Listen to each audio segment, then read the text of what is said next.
My name is Zuri, and I am 29 years old. They made me clean their house every day until a private jet landed and my father changed their lives forever. Last Thanksgiving, surrounded by the black elite of Atlanta, my mother-in-law threw a wet rag at my chest. "Scrub it, Zuri," she commanded. "We let you marry into a legacy family. The least you can do is put those roots to use." I smiled, dropped the rag in my husband's lap, and walked out. Hit like and subscribe if you have ever had to stand up to a family who underestimated your worth. Growing up, my father, Winston Sterling, taught me that true wealth whispers while fake wealth screams. The Holloway family mansion was practically shrieking. It was Thanksgiving night, and my mother-in-law, Vivian, had transformed her dining room into a stage for her favorite performance. Vivian was obsessed with high society. She breathed for charity galas, country club memberships, and dropping her sorority affiliations. To her, being a Holloway meant carrying a legacy. It meant driving leased luxury cars, wearing designer clothes bought on credit, and looking down on anyone who did not have a trust fund. I was their favorite target. For 3 years, I played the role of a struggling book conservator. I wore simple clothes, drove a 10-year-old sedan, and kept my head down. Vivian despised my working-class cover. She reminded me that Darius was a prize I had tricked into marriage. She did not know that Darius only married me because he thought I was weak, poor, and easy to control. And she did not know that my job was just a passion project. In reality, I am the sole heiress to a multi-billion-dollar empire. I wanted a man who loved me for me, not for my trust fund. Instead, I got Darius. 30 elite guests sat around the massive mahogany dining table. Doctors, judges, and politicians clinked glasses while Vivian held court at the head of the table. I was seated near the kitchen doors, treated as an extension of the catering staff. My sister-in-law, Chloe, sat across from me, dripping in diamonds. Next to her was Trevon, her husband, a finance bro who spent the evening boasting about his real estate investment fund. He wore a fake watch and spoke in buzzwords. The hired staff was serving the main course when the disaster happened. Chloe had insisted on bringing her toy poodle to the table despite the dress code. The dog was running loose under the chairs, begging for scraps. Just as a waiter stepped near Vivian to pour wine, the dog darted between his legs. The waiter tripped. He managed to catch himself, but his elbow clipped the silver gravy boat sitting in the center of the table. The boat tipped over, spilling brown gravy all over Vivian's antique Persian rug. The room fell silent. You could hear a pin drop as the stains spread across the woven silk. Vivian stood up so fast her chair scraped against the floor. She did not look at the waiter. She did not look at Chloe, whose dog had caused the mess. Her gaze locked onto me. I was sitting quietly, holding my napkin, but Vivian saw her opportunity. She marched over to the catering station, snatched a wet cleaning rag from the counter, and turned back toward the dining table. Without a second of hesitation, she threw the wet rag directly at my chest. The damp cloth hit my blouse with a smack, leaving a stain right over my heart before dropping to the floor. "Scrub it, Zuri," she commanded, her voice echoing off the high ceilings. The guests gasped, but nobody said a word. Vivian pointed a finger at the floor. "We let you marry into a legacy family," she sneered, her tone dripping with contempt. "The least you can do is put those blue-collar roots to use. Get on your hands and knees and clean it up before it sets. Show these people what you are good for." The humiliation was designed to break me. Vivian wanted to remind everyone in that room that I was beneath them. I looked over at Darius, my husband, my partner. He was sitting next to a senior partner from his law firm, swirling a glass of bourbon. I waited for him to stand up. I waited for him to tell his mother she had crossed a line. I waited for him to defend his wife.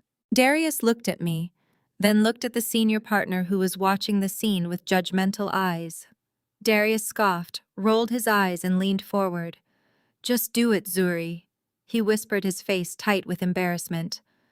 "Do not embarrass me in front of the senior partners. Just clean the rug so we can move on. You are making a scene over nothing." That cowardly sentence severed the last thread of my affection for him. I had endured his spinelessness and belittling for years. I had watched him prioritize the Holloway facade over our marriage every day. But this was the ultimate betrayal. He was willing to let his mother treat me like a maid just to preserve his corporate image. I did not cry. I did not yell. The years of watching my father negotiate hostile takeovers had taught me that the person who loses their temper loses the room. I bent down and picked up the gravy-soaked rag from the floor. I stood up straight, squaring my shoulders. The room watched in anticipation, expecting me to drop to my knees and start scrubbing the fibers. Instead, I walked around the table until I reached Darius. He looked up at me with annoyance and expectation. I held the rag out and then dropped it directly into his lap. The wet cloth landed on his tailored suit pants. The dark gravy soaked into the wool, ruining the garment completely. Darius jumped up, knocking his dining chair over backward, shouting in shock and anger. "What is wrong with you?" he yelled, trying to brush the grease off his ruined pants. I looked him dead in the eye, my voice steady and cold. "I am your wife, Darius, not the help of the Holloway family." I turned my attention to Vivian, who was staring at me with her mouth hanging open in disbelief. "You can clean your own rug, Vivian, and you can keep your legacy. It is rotting from the inside out anyway." Without waiting for a response, I turned and walked out of the dining room. I could hear the eruption of whispers and shouts behind me, but I did not look back. I grabbed my purse from the hallway table, walked out the front doors, and stepped into the November night air. I walked down the paved driveway toward my sedan, parked at the edge of the property. They made me park by the street so my car would not ruin the aesthetic of the vehicles parked near the entrance. I unlocked the door, slid into the seat, and let out a breath. The facade was over. The charade of being the struggling artist was finished. I reached into my purse and pulled out my phone. The screen lit up with a secure message notification from my wealth manager in New York. I opened the message and read the text. "Ms. Sterling, your $200 million trust has officially unlocked for your 30th birthday tomorrow morning. Happy early birthday. Shall I renew the anonymous grant to your husband's law firm for the upcoming year?" I just stared at the message. For 3 years, I had been the anonymous donor funding the legal fellowship at Darius's firm. That fellowship was the only reason he had been promoted to attorney. His career trajectory was built on my secret financial backing. He had no idea his wife was the one paying his salary. My fingers hovered right over the keyboard. I thought about the wet rag hitting my chest. I thought about Vivian's face. I thought about Darius telling me to get on my knees and scrub the floor so he would not look bad in front of his bosses. I typed my reply. Cancel it, all of it.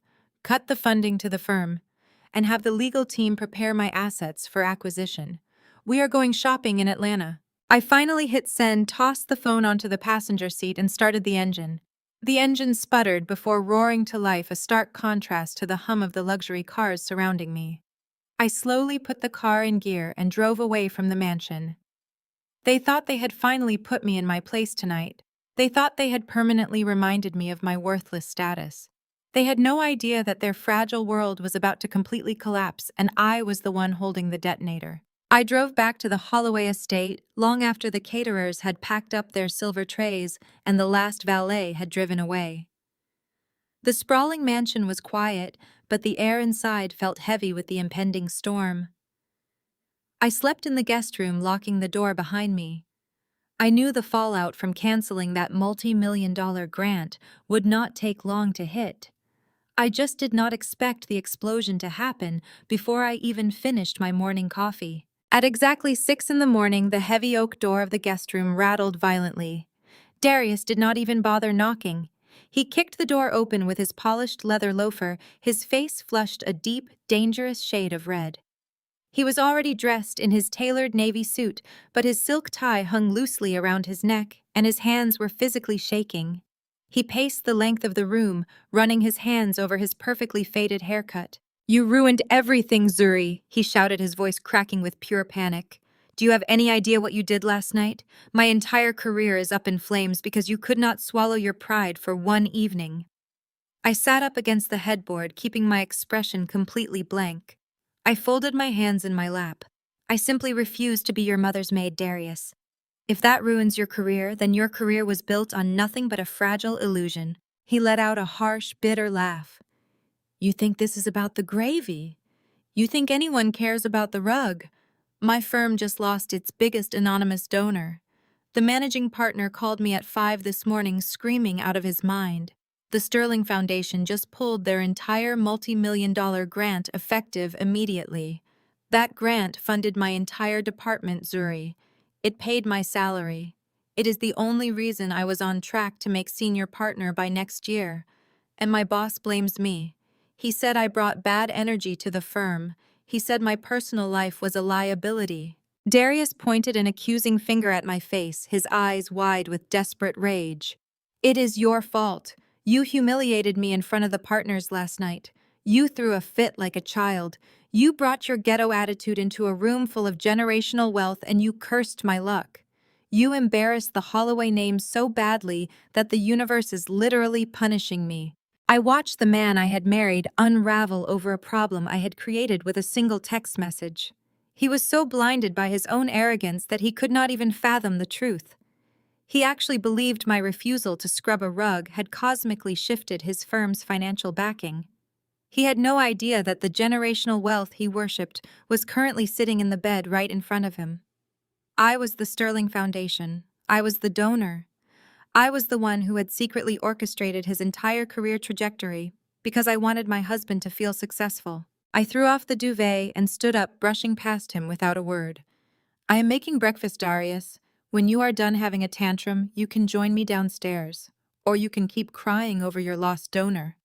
It makes no difference to me. I walked down the grand, sweeping staircase of the Holloway mansion, feeling the plush carpet beneath my bare feet. The house was designed to look like a modern castle, but knowing what I knew about their finances, it felt more like a beautifully decorated cardboard box. I stepped into the massive marble kitchen, expecting a few moments of peace before facing Vivian. Instead, I walked straight into another ambush. My sister-in-law, Chloe, and her husband, Trayvon, were huddled over the kitchen island. The marble countertop was covered in thick stacks of legal documents, highlighted financial charts, and glossy presentation folders. Trayvon looked terrible. His usually flawless skin was slick with sweat, and his eyes were bloodshot. He was wearing his favorite flashy suit, but his signature gold watch, a counterfeit piece I had recognized the day I met him, clanked loudly against the marble as he frantically sorted through the papers. Chloe stood next to him, aggressively tapping her manicured nails against her designer coffee mug, looking equally panicked. When they saw me walk in, they exchanged a sharp, desperate look. Trayvon snatched a thick legal document from the pile and marched straight toward me, slamming it down on the counter right next to the coffee maker. "Sign this right now, Zuri," he demanded, his voice loud and aggressive. "I do not have time for your usual stalling. Just sign the damn paper." I calmly poured myself a cup of black coffee, ignoring the document. "Good morning to you too, Trayvon. What exactly am I supposed to be signing at 7 in the morning?" Chloe rolled her eyes and crossed her arms over her chest. "Do not play stupid, Zuri. Trayvon needs collateral for his new real estate investment fund. He is closing a $10 million round today, and the investors need to see tangible assets on the books. We are transferring that worthless piece of dirt your grandmother left you in the West End into Trayvon's holding company. It is just a formality." I looked down at the document. It was a transfer of deed for a prime plot of commercial land I owned in Atlanta's historic West End. My grandmother had left it to me, and I had kept it completely untouched, holding on to it for sentimental value. They thought it was an abandoned, weed-infested lot. They had no idea that the West End was undergoing massive gentrification, and that specific plot of land was currently valued at nearly $4 million. "You want me to sign away my grandmother's land so you can use it to back your investment fund?" I asked, taking a slow sip of my coffee. "Absolutely not. That land is not yours to touch." Trayvon slammed his hand flat against the marble, making the coffee cups jump. "You do not understand how finance works, Suri. I am doing you a favor. That land is doing nothing but collecting garbage. I am going to leverage it, secure the $10 million, and when the fund pays out, I will give you a tiny percentage. You should be thanking me on your knees for including you in a legacy wealth building maneuver." Before I could tell Trayvon exactly where he could shove his legacy wealth maneuver, the kitchen doors swung open. Vivian glided into the room. She was wearing a silk robe and her hair was perfectly styled despite the early hour, but the dark circles under her eyes revealed a night of heavy drinking and intense stress. She looked at the unsigned document on the counter and then glared at me with absolute disgust. "You will sign that paper," Zuri, Vivian commanded, her voice sharp like a razor. "You have taken and taken from this family since the day Darius brought you home. It is time you paid your dues." I set my coffee mug down, leaning against the counter. "I have taken nothing from this family, Vivian. I pay for my own life." Vivian let out a sharp, condescending laugh. "You pay for your own life. Do not make me laugh. When you were a struggling little student pretending to conserve old dusty books, we paid your rent. We kept a roof over your head. We allowed you to live in our luxury condo downtown for 3 years without charging you a dime. You owe this family everything you have. Sign the paper to save Trayvon's fund, or pack your garbage bags and get out of my house today." I stared at her, letting her words wash over me. The audacity was truly breathtaking. Vivian loved to tell her high society friends how charitable she was for letting her poor daughter-in-law live rent-free in their downtown investment property. She used it as her ultimate trump card to force my obedience. What Vivian did not know was that the luxury condo did not belong to her. 3 years ago, the Holloways were facing foreclosure on that very property because Darius had mismanaged his personal finances. My father's wealth management team had secretly purchased the condo through an anonymous shell corporation, paid off the Holloway debt, and allowed me to live there. I was not living in their house rent-free. I owned the building. I had literally saved them from financial ruin and let them take the credit just to keep the peace in my marriage. I looked at Vivian, then at Chloe, and finally at Trayvon. Their desperation was palpable. The sweat on Trayvon's forehead, the frantic tapping of Chloe's nails, Vivian's aggressive ultimatums. They were drowning. They were drowning in debt and fake wealth, and they thought my grandmother's land was their only life raft. I picked up the pen sitting next to the document. Trayvon let out a massive sigh of relief and pushed the paper closer to me. I held the pen for a moment, letting them believe they had won. Then I casually tossed the pen over my shoulder into the trash can. "I am not signing anything," I said, my voice dropping to a dangerously quiet pitch. "If your fund is so successful, Trayvon, you do not need my worthless plot of dirt. Find your collateral somewhere else." I turned and walked away from the kitchen island, heading toward the back door. As I moved past the counter, my eyes instinctively swept over the financial prospectus Trayvon had left spread open. My father, Winston Sterling, had made sure I could read complex financial documents by the time I was 12 years old. He taught me how to spot a bad deal from a mile away. It only took me 3 seconds to process the numbers on Trayvon's charts. The guaranteed 25% quarterly returns. The aggressive recruitment structure for new investors. The total lack of tangible underlying assets. The capital flowing directly from new buy-ins to pay the so-called dividends of the initial investors. My steps faltered for just a fraction of a second, but I did not stop walking.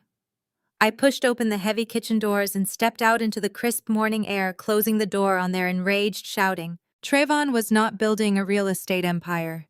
He was not creating generational wealth. He was running a massive illegal Ponzi scheme.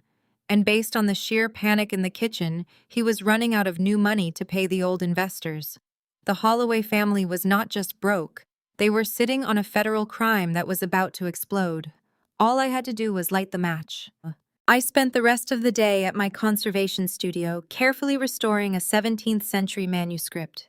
The meticulous work was a welcome distraction from the chaotic reality of the Holloway household.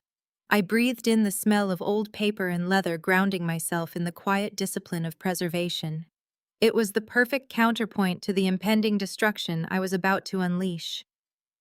By the time I locked up the studio and drove back to the estate, the sun had dipped below the Atlanta skyline, casting long shadows across the manicured lawns of Buckhead. I parked my beat-up sedan next to Darius's leased Porsche and walked up to the grand entrance. The moment I pushed open the heavy mahogany front doors, I knew the battlefield had shifted. Sitting right in the middle of the sweeping marble foyer were 6 heavy black plastic garbage bags. They were tied haphazardly at the top, bulging with familiar fabrics. I recognized the sleeve of my favorite cashmere sweater poking out of a tear in the plastic. My entire wardrobe, my books, my personal files, everything I had brought into this marriage was sitting in literal trash bags on the floor. I did not scream. I did not rush to inspect the damage. I simply stepped over the bags and walked toward the sound of clinking porcelain and soft laughter coming from the formal living room. I expected to find Vivian and Chloe conspiring over another cup of tea. What I found was far more calculated. Sitting gracefully on the white velvet sofa, sipping Earl Grey from Vivian's prized bone china, was Serena. Serena was the daughter of a prominent federal judge and a third-generation legacy in Vivian's beloved sorority. She was the woman Vivian had originally wanted Darius to marry.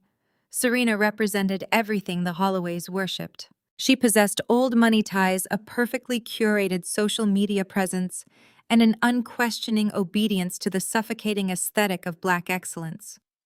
She also possessed the lighter complexion and loose curls that Vivian openly praised, exposing the deeply rooted colorism that dictated her every social calculation. Vivian had always made it clear that my deeper skin tone and natural hair did not fit the Holloway family portrait. Serena was her golden replacement. Darius sat in the armchair across from Serena, leaning forward with an attentive, eager posture I had not seen him use with me in years. He was hanging on her every word, his ruined suit from the previous night replaced by a freshly pressed cashmere turtleneck. Vivian sat next to Serena, beaming like a proud stage mother. The picture was perfectly composed and entirely pathetic. I stepped into the archway, letting my presence disrupt their intimate gathering. Vivian spotted me first. Her smile vanished, replaced by a thin line of utter disdain. "Oh good, you are finally here," Vivian said, setting her teacup down with a sharp clink. "I assume you saw your belongings in the hallway." I looked at Darius. He refused to meet my eyes, choosing instead to gaze admiringly at Serena. Serena offered me a small, condescending smile, crossing her long legs and adjusting her designer skirt. "Hello, Zuri!" Serena purred, her voice dripping with fake sympathy. "Darius was just telling me what a difficult morning you had. I hope you are feeling a bit more stable now. Mental health is so important, especially for people from your background." The sheer audacity of the comment was a masterclass in passive aggression. She was implying I was mentally unstable while simultaneously taking a jab at my working-class cover. I kept my face entirely impassive, refusing to give them the reaction they so desperately wanted. "I am perfectly stable, Serena," I replied, my voice smooth and even. "Though I do find it fascinating that you have time for afternoon tea while your father's judicial campaign is currently under investigation for campaign finance violations." Serena's smile faltered slightly, her eyes darting to Darius. It was a well-known secret in Atlanta's elite circles, but no one ever dared mention it out loud. Vivian gasped, clutching her pearls in a gesture so dramatic it belonged in a soap opera.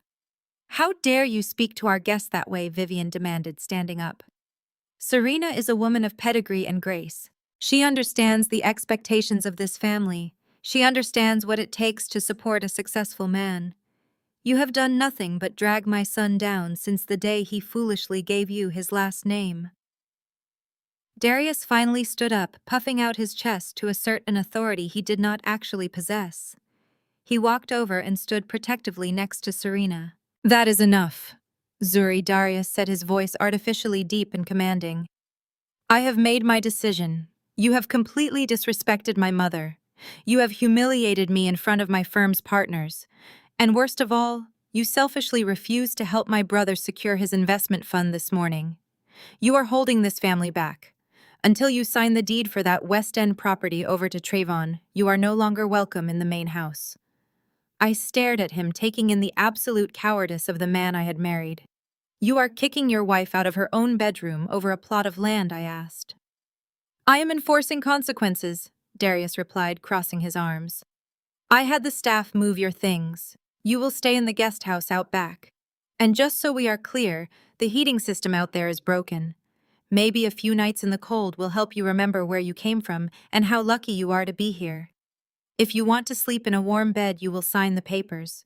He turned to look at Serena, his expression softening into something sickeningly sweet.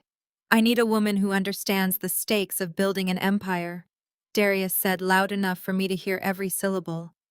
I need a partner who knows that sacrifices must be made to secure legacy wealth.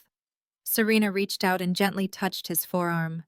I completely understand, Darius, she murmured, batting her eyelashes. Building an empire requires a strong foundation. You cannot let dead weight pull you under. Vivian clapped her hands together, looking triumphant. Well said, Serena. Just beautifully said. Now, Zuri, the door is right behind you. Take your trash bags and go. We have a charity gala to plan, and we simply cannot have your negative energy ruining the atmosphere. The gala. Of course. Vivian was hosting her annual Legacy Wealth charity event on Friday. It was supposed to be a grand networking event to attract high-net-worth investors for Trevon's fraudulent real estate fund. They were banking everything on this party to keep their sinking ship afloat. I looked at the three of them sitting in their leased mansion, plotting to steal my grandmother's land to fund a Ponzi scheme. They thought the threat of a cold guest house and a shiny replacement would break my spirit. They truly believed I was a desperate woman clinging to their fake prestige. I did not shed a single tear. I did not raise my voice or beg my husband to reconsider. I gave Darius one final sweeping look. Enjoy your tea, I said calmly. I walked back out to the foyer. I picked up two of the heavy garbage bags, hauling them over my shoulders, and kicked the front door open.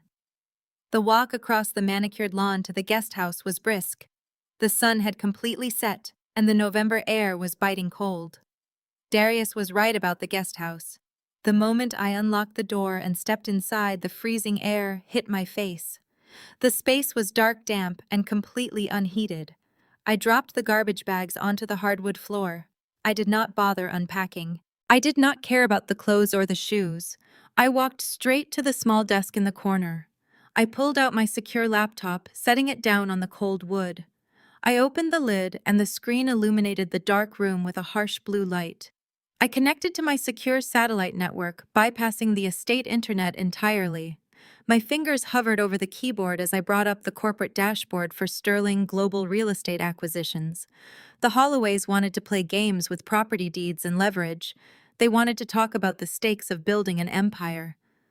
I cracked my knuckles, the sound sharp in the freezing silence of the room. I decided to start the dismantling process immediately. I pulled up the commercial lease agreements for the Buckhead shopping district. I located the exact address of Chloe Holloway Washington's luxury boutique. I smiled as the ownership records loaded onto my screen. It was time for the first invisible strike. I was finally ready to burn their entire fake world down to the ground tonight. The glow of the laptop screen was the only light in the freezing guest house. I sat wrapped in my winter coat, my fingers flying across the keyboard. Chloe Holloway Washington built her entire brand on being a self-made luxury fashion mogul.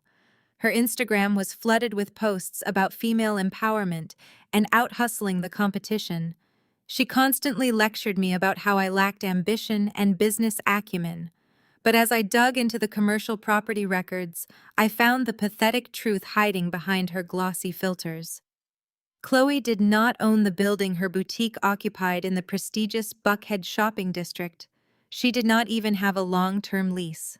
She had been coasting on a month-to-month holdover agreement for over a year because she could not afford to lock in the standard 5-year renewal rate. Her business was bleeding money, and she was quietly draining Vivian and Gregory's dwindling retirement accounts just to pay her wholesale vendors. It was a house of cards waiting for a strong gust of wind. I decided to be that wind. Using my secure access to the Sterling Global Acquisition subsidiary, I authorized the immediate purchase of the entire commercial block. My father's wealth management team moved with lethal efficiency. By 3 a.m, the transaction was complete. The building belonged to a faceless corporate entity named Apex Holdings. And as the new landlord, I had the legal right to enforce the penalty clauses hidden deep within Chloe's expired lease agreement. I drafted the notice myself, adjusting the rent to 3 times the current market rate effective immediately due to the holdover penalty. I hit send and finally closed the laptop. I managed a few hours of sleep huddled under a thin blanket on the narrow bed. The cold was biting, but my satisfaction kept me warm. Dawn broke over the estate, painting the lawn in pale morning light. I woke up, made a cup of instant coffee, using a cheap hot plate I had found in a cabinet, and stood by the small window facing the main house patio. I did not have to wait long for the explosion. At 8 in the morning, the heavy glass patio doors flew open. Chloe stormed out into the freezing air wearing a silk robe and clutching her gold-plated smartphone. She was pacing frantically, her usually flawless hair tangled and wild. Her voice pierced the quiet morning, echoing across the manicured landscaping. I could hear every single word through the thin glass of the guest house window. "You cannot do this to me!" Chloe screamed into the phone, her voice cracking with hysteria. "I have been a tenant for 4 years. You cannot just sell the building in the middle of the night without telling me. You cannot triple my rent. It is illegal. I will sue you. I will sue the new buyers." There was a pause as she listened to the person on the other end of the line. Her face twisted into a mask of pure panic. "What do you mean, read the contract?" she shrieked. "A holdover clause does not mean you can raise my rent to $30,000 a month. Who is Apex Holdings? Give me their direct number right now." Chloe let out a scream and threw her phone against the expensive patio furniture. The screen shattered, scattering glass across the imported Italian tiles. She collapsed into a patio chair, burying her face in her hands and sobbing hysterically. The self-made girl boss persona had completely evaporated, leaving behind nothing but a spoiled, entitled child who finally had to pay the bill. The commotion drew the rest of the family outside. Vivian emerged wearing her signature cashmere wrap, followed closely by Darius and Trevon. They huddled around Chloe, their faces etched with shock and confusion, as she explained the disaster through her tears. Vivian immediately went into defensive mode, her hands fluttering anxiously as she tried to comfort her weeping daughter. "How is this possible?" Vivian demanded, turning toward Trevon. "You are the real estate expert, Trevon. How does a building get sold in the middle of the night? Why did you not secure her lease?" Trevon looked like he had not slept in days. He was pacing the patio, rubbing his hands. He was supposed to be the financial savior of the Holloway family, but he looked more like a man walking to the gallows. "I do not know, Vivian." He snapped, his voice sharp with his own mounting desperation. "Corporate buyouts happen. Apex Holdings is probably a massive conglomerate. They swallow up prime real estate and force out small tenants. There is nothing I can do about a legal contract. We have bigger problems anyway." Chloe looked up, her face streaked with mascara. "You have to fix this." "Trevon," she sobbed, pointing an accusing finger at him. "You promised me the boutique was safe. You promised your fund would cover the overhead until my new inventory sold. I need $30,000 by tomorrow, or they will lock the doors and seize my merchandise. My entire brand will be ruined. I will be a laughingstock." Vivian pulled her wrap tighter around her shoulders, her eyes darting toward the guest house where I stood hidden in the shadows. "This is all that girl's fault," Vivian declared, her voice venomous. "We never had these kinds of catastrophic problems before Darius brought Zuri into this family. She brings nothing but bad energy and poverty into our home. She is a curse. Ever since she ruined my dinner party last night, everything has been falling apart. It is her negative aura dragging us down." Darius nodded vigorously, desperate to redirect his mother's wrath. "You are absolutely right, Mother," he said, puffing out his chest. "She is a parasite. But we can use this to our advantage. Chloe, wipe your tears. Trevon needs collateral to secure his $10 million closing today. If we get that money, we can easily bail out the boutique. I will go out to that freezing guest house right now and force Zuri to sign over the West End land deed. She has no choice.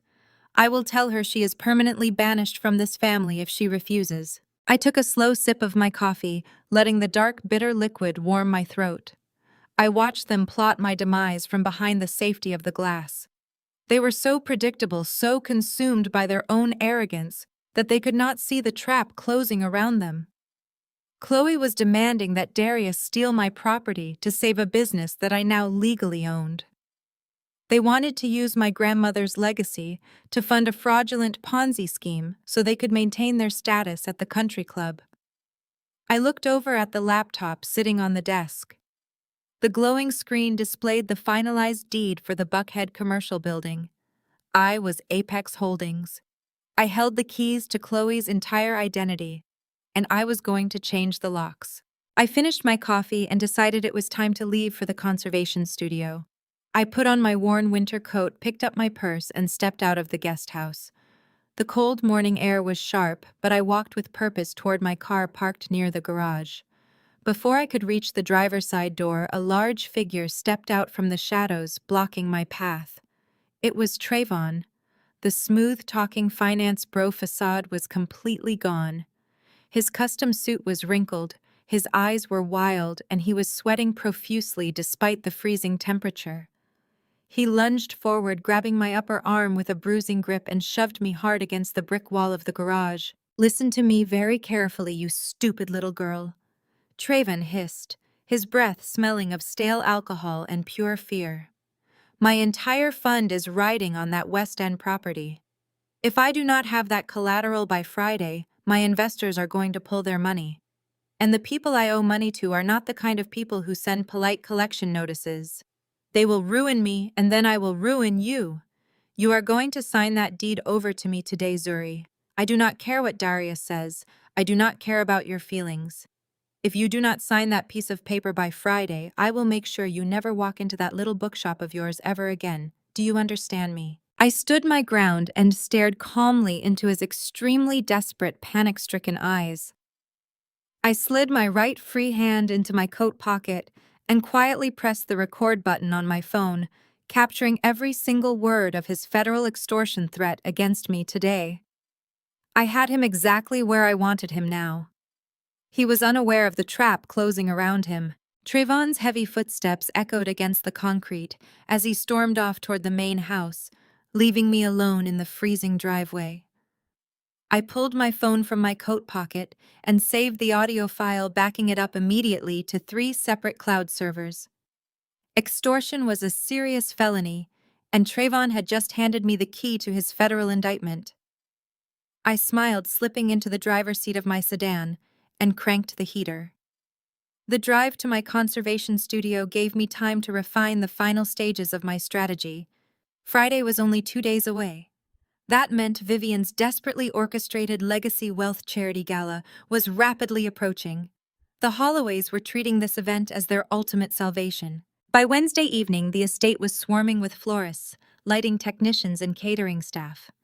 I watched the frantic preparations from the window of the unheated guest house. Dozens of white orchids were being carried through the patio doors, followed by massive crystal centerpieces.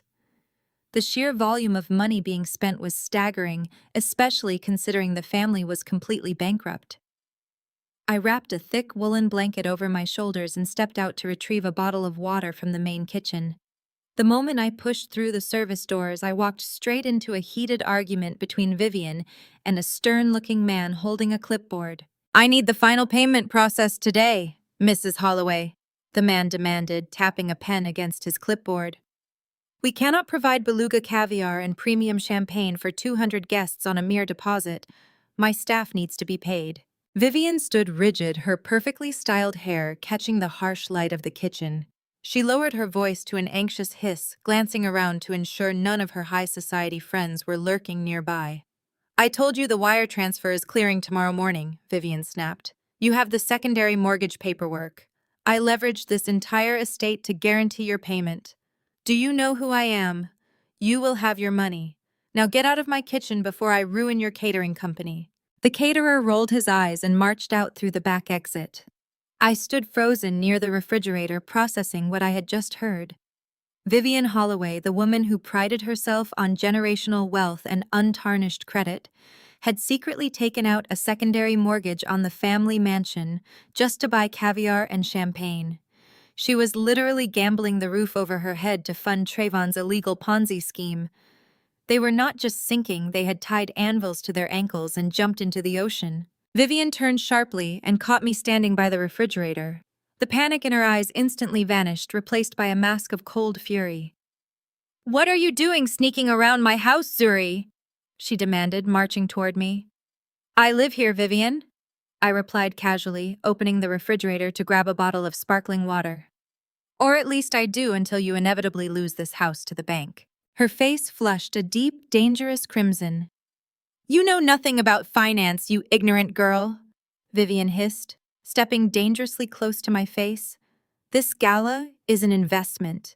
It is a strategic display of wealth. The executives from Sterling Global are rumored to be attending tomorrow night. Do you understand what that means? If Trayvon secures even a fraction of their backing, we will be untouchable.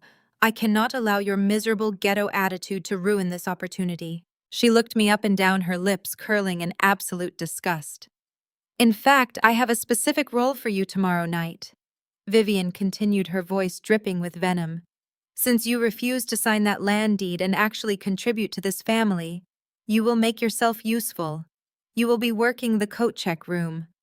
I paused, taking a slow, deliberate sip of my water. "You want me to be a coat check girl at your charity gala?" "Exactly," Vivian said, crossing her arms with a triumphant smirk. "Your drab appearance and utter lack of sophistication make you completely unfit to mingle with my guests. The Sterling Global representatives expect to see elegance, not a woman who looks like a struggling maid. You will stay in the front closet out of sight and handle the coats.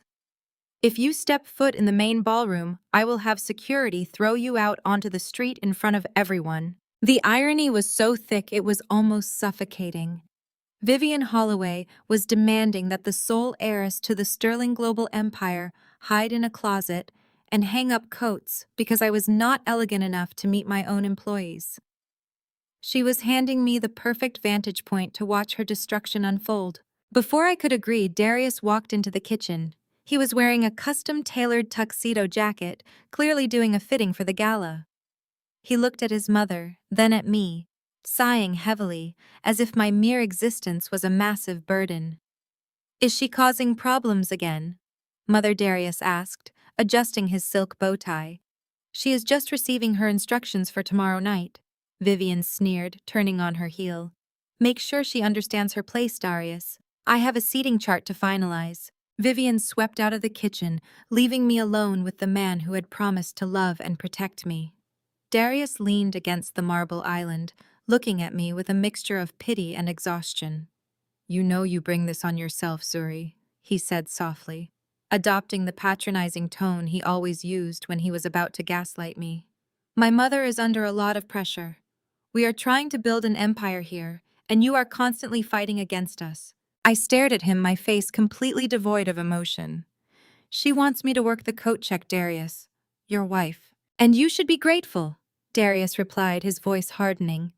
"You are incredibly lucky we have not thrown you out onto the streets yet. You humiliated me with Serena. You refused to help Trayvon. You have been nothing but a stubborn, ungrateful liability. Working the coat check is a generous compromise. It keeps you hidden so you do not embarrass me in front of the Sterling Global executives." He stepped closer, placing a hand on my shoulder. His touch made my skin crawl. "Listen to me, Zuri. I know things have been tense, but I am willing to forgive you. I will wipe the slate clean. All you have to do is work the coat check tomorrow night, stay out of the way, and sign that West End land deed over to Trayvon.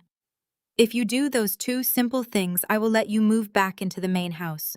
We can go back to normal." He honestly believed he was being gracious. He believed that his forgiveness was a prize I was desperate to win. He thought banishing me to an unheated shack and threatening me with poverty had broken my spirit. He had no idea that I did not want his forgiveness. I wanted his absolute ruin. I stepped back, letting his hand fall from my shoulder. "Fine, Darius," I said, my voice quiet and submissive. "I will work the coat check tomorrow night, and I will deal with the deed on Friday." Darius smiled, a wide, arrogant grin spreading across his face. "Good girl," he said, patting my arm as if I were an obedient dog. "I knew you would finally come to your senses. See you tomorrow night. Make sure you wear black." He turned and walked out of the kitchen, whistling a cheerful tune. I stood there gripping my water bottle until my knuckles turned white. The sheer magnitude of their delusion was breathtaking. They had mortgaged their home, threatened my safety, and degraded my character, all to maintain a facade of wealth they did not actually possess. They thought they had won. They thought they had successfully manipulated the poor, struggling book restorer into submission. I walked back out into the freezing night air, crossing the lawn to the dark guest house. The cold no longer bothered me. The adrenaline pumping through my veins kept me entirely focused. I stepped inside the dark room and locked the door behind me. I opened my laptop and pulled up my secure messaging portal. I had a gala to prepare for.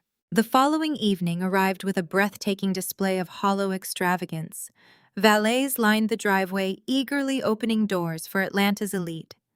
A string quartet played softly near the entrance, while waiters circulated with trays of expensive champagne paid for by Vivian's reckless secondary mortgage. I stood in the narrow front closet wearing the cheap black uniform she had demanded. I quietly took a mink wrap from an arriving guest. Then I secretly texted my own father's chief of staff. "The trap is set for Friday. Bring the legal team." The phone screen went dark in my palm as the first wave of guests began to flood the foyer. Vivian's gala was a masterclass in superficiality and desperation. Atlanta's elite arrived in droves, draped in designer labels, and dripping with diamonds they probably could not afford. I took their heavy furs and tailored trench coats, offering nothing but a polite nod as I hung them in the narrow, cramped closet. Vivian paraded past me several times, her arm linked with various corporate executives, loudly pointing out the extravagant floral arrangements and completely ignoring my existence. Darius was busy fetching expensive drinks for Serena, playing the role of the attentive and deeply devoted heir apparent. The noise of clinking glasses and pretentious laughter echoed through the hallway, creating a sickening symphony of fake wealth. But my attention was absolutely not on the party. I kept my phone tucked discreetly behind a row of cashmere overcoats, my eyes fixed on the live feed from the hidden security cameras I had installed in the guest house earlier that afternoon. The tiny lenses were brilliantly disguised as standard smoke detectors, giving me a flawless, unobstructed view of the single freezing room. For the first hour, nothing happened at all. Then a dark figure darted across the frost-covered lawn. Trayvon. He was supposed to be inside charming the sterling global executives Vivian was so desperate to impress.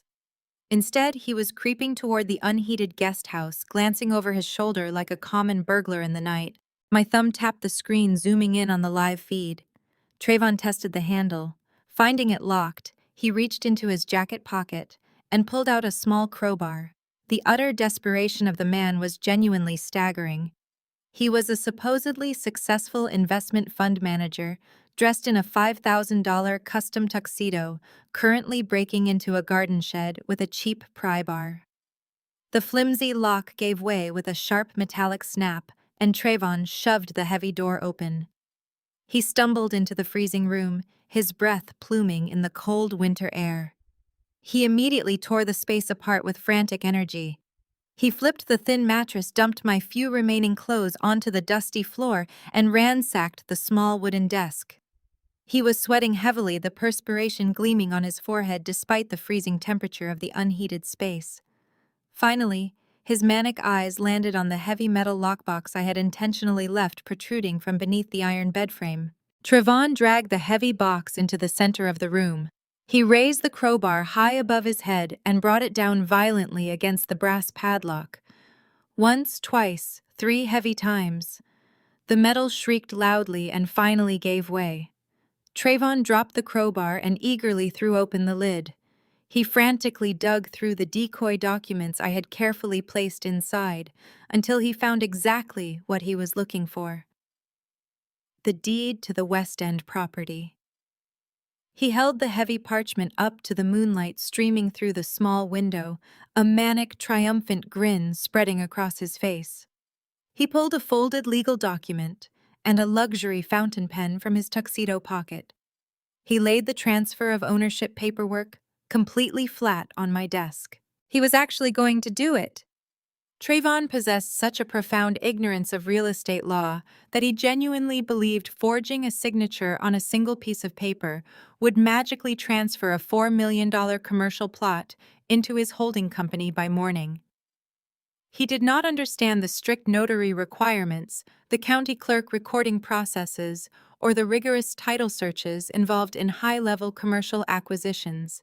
He was flying blind on pure adrenaline and mounting insurmountable debt.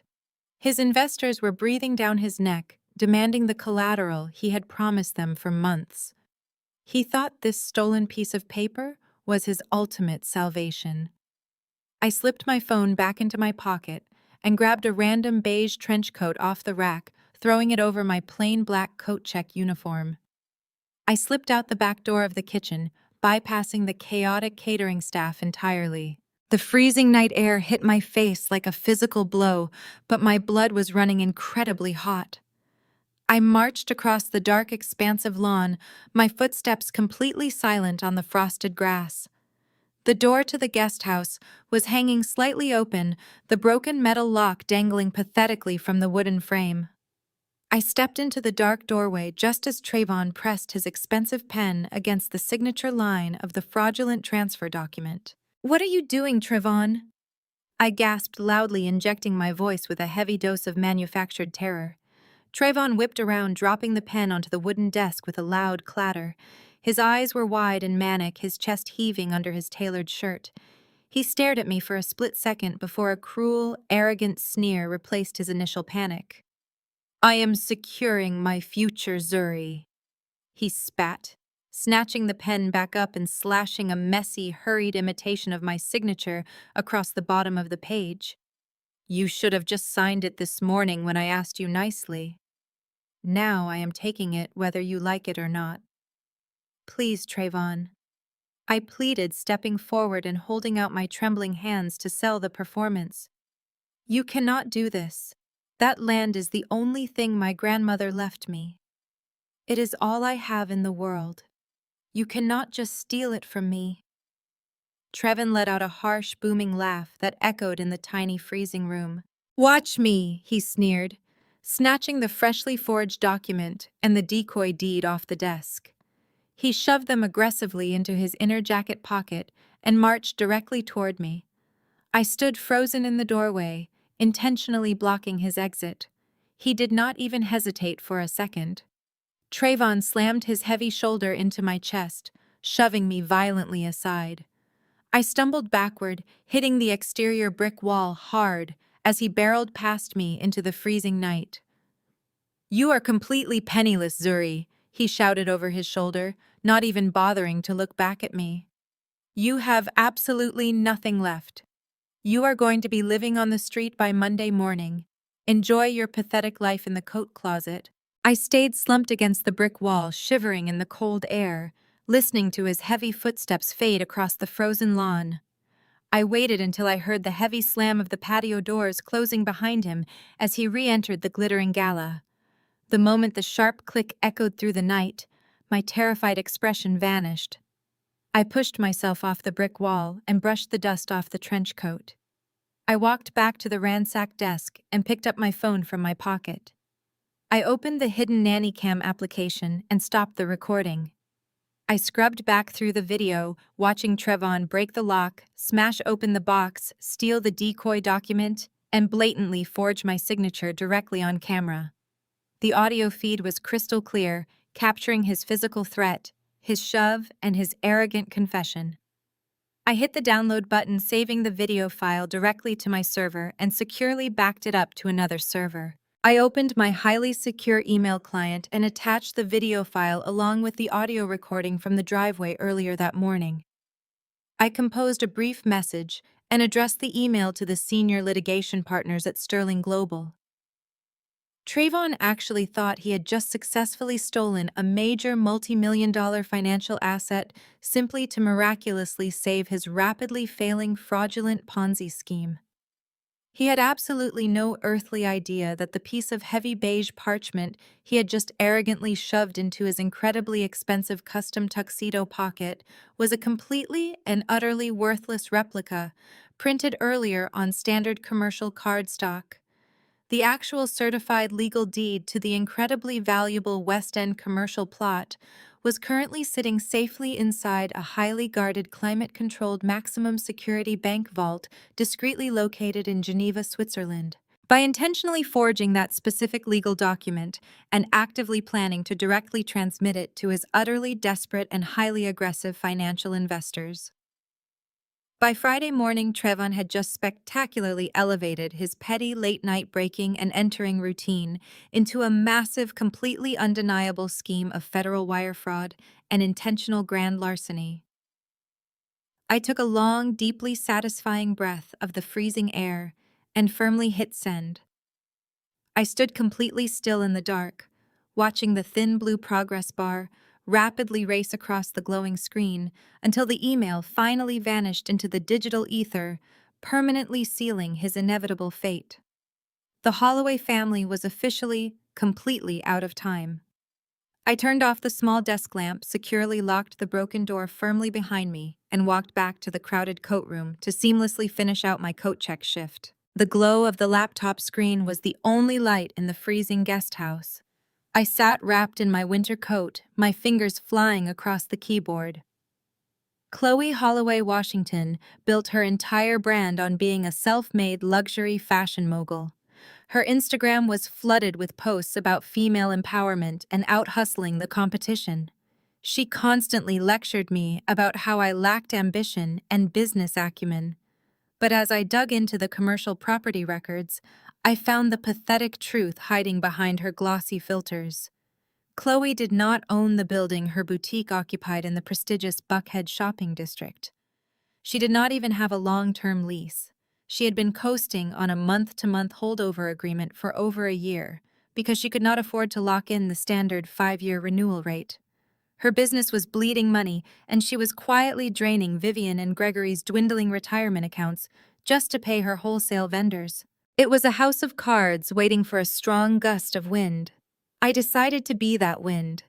Using my secure access to the Sterling Global Acquisition subsidiary, I authorized the immediate purchase of the entire commercial block.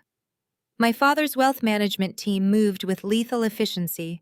By 3 a.m, the transaction was complete.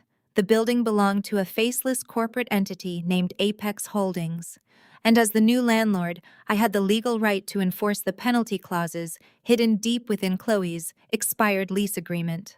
I drafted the notice myself, adjusting the rent to 3 times the current market rate effective immediately due to the holdover penalty.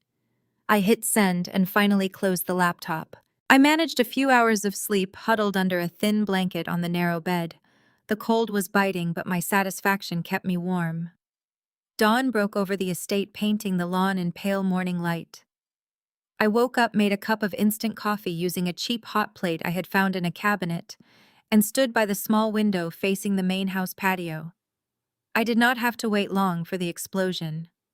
At 8 a.m, the heavy glass patio doors flew open. Chloe stormed out into the freezing air wearing a silk robe and clutching her gold-plated smartphone. She was pacing frantically, her usually flawless hair tangled and wild. Her voice pierced the quiet morning, echoing across the manicured landscaping. I could hear every single word through the thin glass of the guesthouse window. "You cannot do this to me!" Chloe screamed into the phone, her voice cracking with hysteria. "I have been a tenant for 4 years.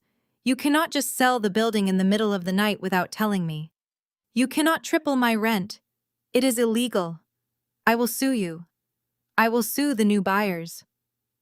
There was a pause as she listened to the person on the other end of the line, her face twisted into a mask of pure panic.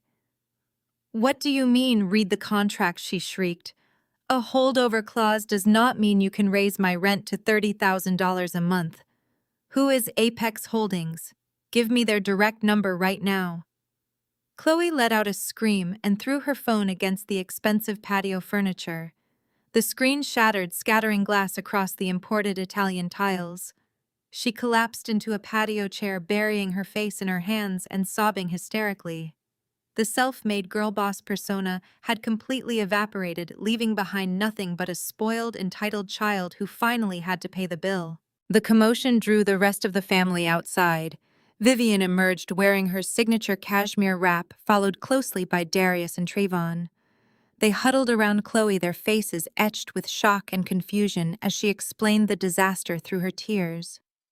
Vivian immediately went into defensive mode, her hands fluttering anxiously as she tried to comfort her weeping daughter. "How is this possible?" Vivian demanded, turning toward Trayvon. "You are the real estate expert, Trayvon. How does a building get sold in the middle of the night? Why did you not secure her lease?" Trayvon looked like he had not slept in days. He was pacing the patio, rubbing his hands. He was supposed to be the financial savior of the Holloway family, but he looked more like a man walking to the gallows. "I do not know, Vivian." He snapped, his voice sharp with his own mounting desperation. "Corporate buyouts happen. Apex Holdings is probably a massive conglomerate. They swallow up prime real estate and force out small tenants. There is nothing I can do about a legal contract. We have bigger problems anyway." Chloe looked up, her face streaked with mascara. "You have to fix this, Trayvon," she sobbed, pointing an accusing finger at him. "You promised me the boutique was safe. You promised your fund would cover the overhead until my new inventory sold. I need $30,000 by tomorrow, or they will lock the doors and seize my merchandise. My entire brand will be ruined. I will be a laughingstock." Vivian pulled her wrap tighter around her shoulders, her eyes darting toward the guest house where I stood hidden in the shadows. "This is all that girl's fault," Vivian declared, her voice venomous. "We never had these kinds of catastrophic problems before Darius brought Zuri into this family. She brings nothing but bad energy and poverty into our home. She is a curse. Ever since she ruined my dinner party last night, everything has been falling apart. It is her negative aura dragging us down." Darius nodded vigorously, desperate to redirect his mother's wrath. "You are absolutely right, Mother," he said, puffing out his chest. "She is a parasite. But we can use this to our advantage." "Chloe, wipe your tears. Trayvon needs collateral to secure his $10 million closing today. If we get that money, we can easily bail out the boutique. I will go out to that freezing guest house right now and force Zuri to sign over the West End land deed. She has no choice. I will tell her she is permanently banished from this family if she refuses." I took a slow sip of my coffee, letting the dark, bitter liquid warm my throat. I watched them plot my demise from behind the safety of the glass. They were so predictable, so consumed by their own arrogance, that they could not see the trap closing around them. Chloe was demanding that Darius steal my property to save a business that I now legally owned.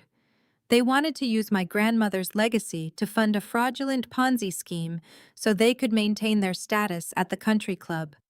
I looked over at the laptop sitting on the desk. The glowing screen displayed the finalized deed for the Buckhead commercial building. I was Apex Holdings.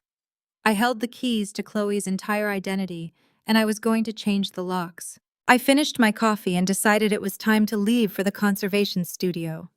I put on my worn winter coat, picked up my purse, and stepped out of the guest house. The cold morning air was sharp, but I walked with purpose toward my car parked near the garage. Before I could reach the driver's side door, a large figure stepped out from the shadows, blocking my path. It was Trayvon. The smooth-talking finance bro facade was completely gone. His custom suit was wrinkled. His eyes were wild, and he was sweating profusely despite the freezing temperature.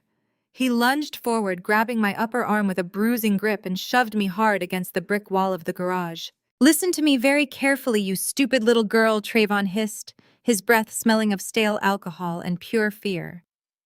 "My entire fund is riding on that West End property. If I do not have that collateral by Friday, my investors are going to pull their money. And the people I owe money to are not the kind of people who send polite collection notices. They will ruin me, and then I will ruin you. You are going to sign that deed over to me today, Zuri. I do not care what Darius says. I do not care about your feelings.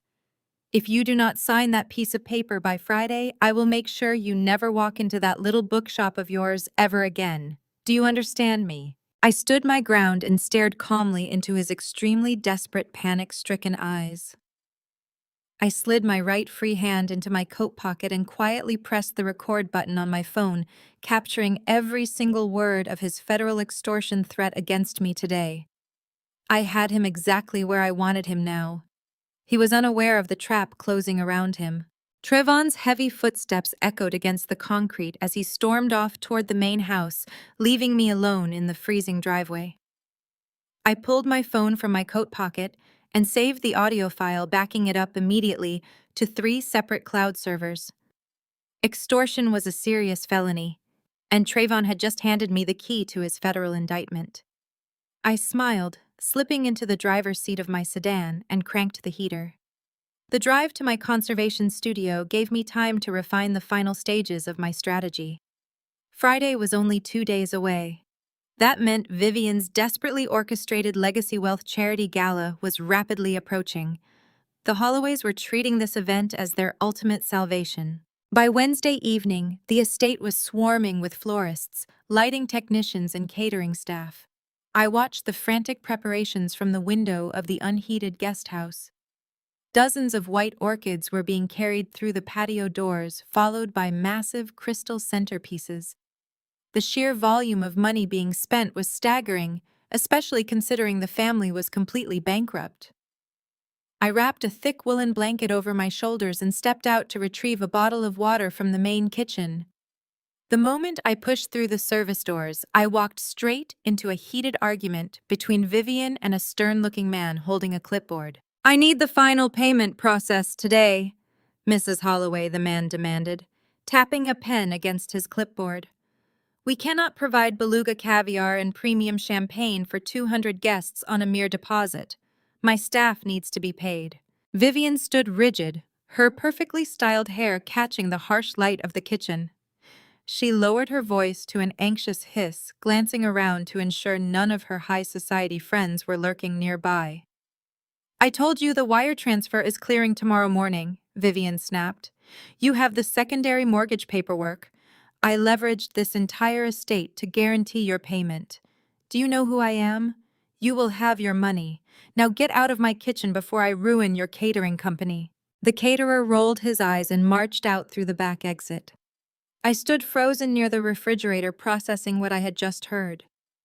Vivian Holloway, the woman who prided herself on generational wealth and untarnished credit, had secretly taken out a secondary mortgage on the family mansion just to buy caviar and champagne.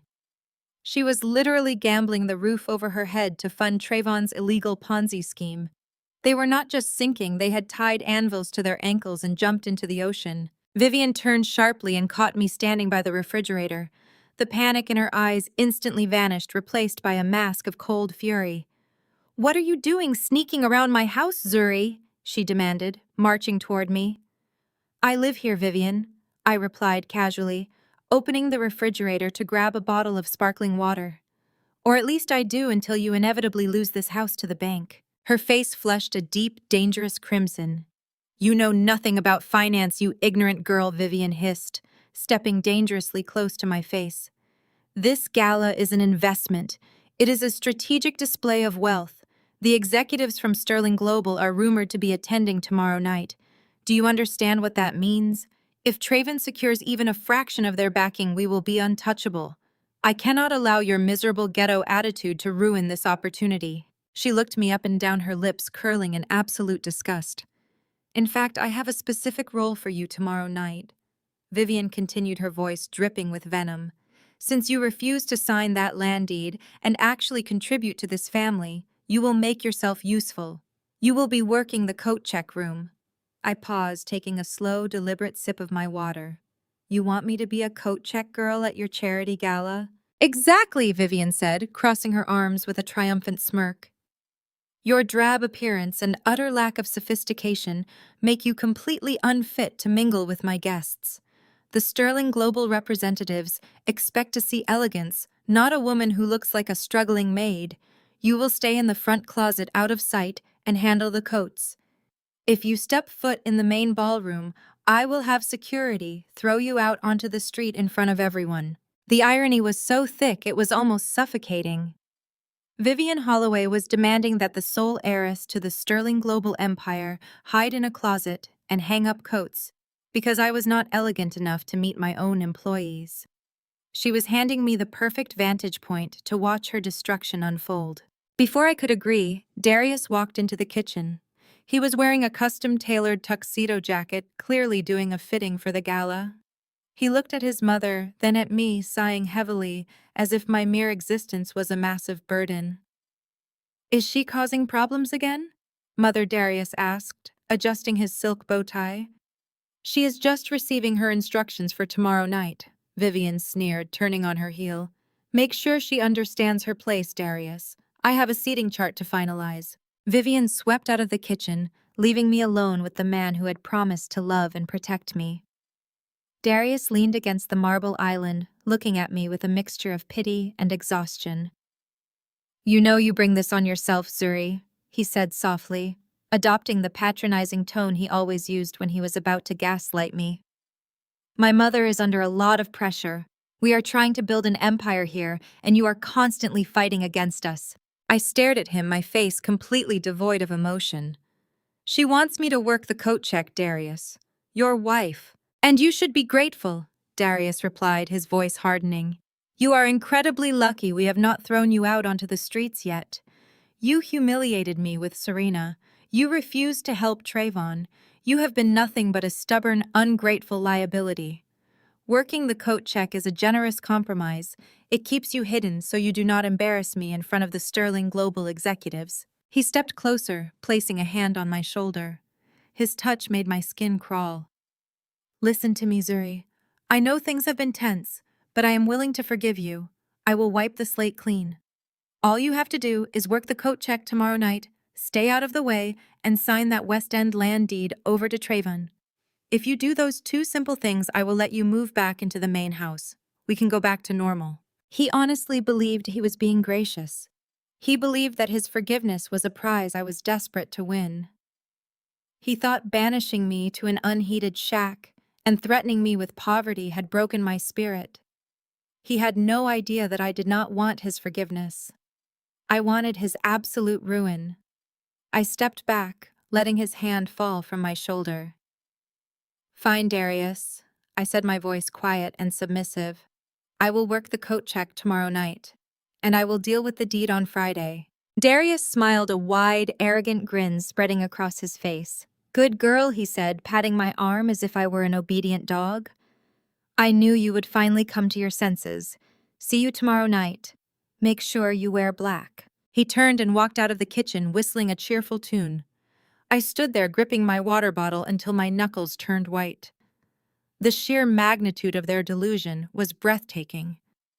They had mortgaged their home, threatened my safety, and degraded my character, all to maintain a facade of wealth they did not actually possess. They thought they had won. They thought they had successfully manipulated the poor, struggling book restorer into submission. I walked back out into the freezing night air, crossing the lawn to the dark guest house. The cold no longer bothered me. The adrenaline pumping through my veins kept me entirely focused. I stepped inside the dark room and locked the door behind me. I opened my laptop and pulled up my secure messaging portal. I had a gala to prepare for. The following evening arrived with a breathtaking display of hollow extravagance. Valets lined the driveway, eagerly opening doors for Atlanta's elite. A string quartet played softly near the entrance while waiters circulated with trays of expensive champagne paid for by Vivian's reckless secondary mortgage. I stood in the narrow front closet wearing the cheap black uniform she had demanded. I quietly took a mink wrap from an arriving guest. Then I secretly texted my own father's chief of staff.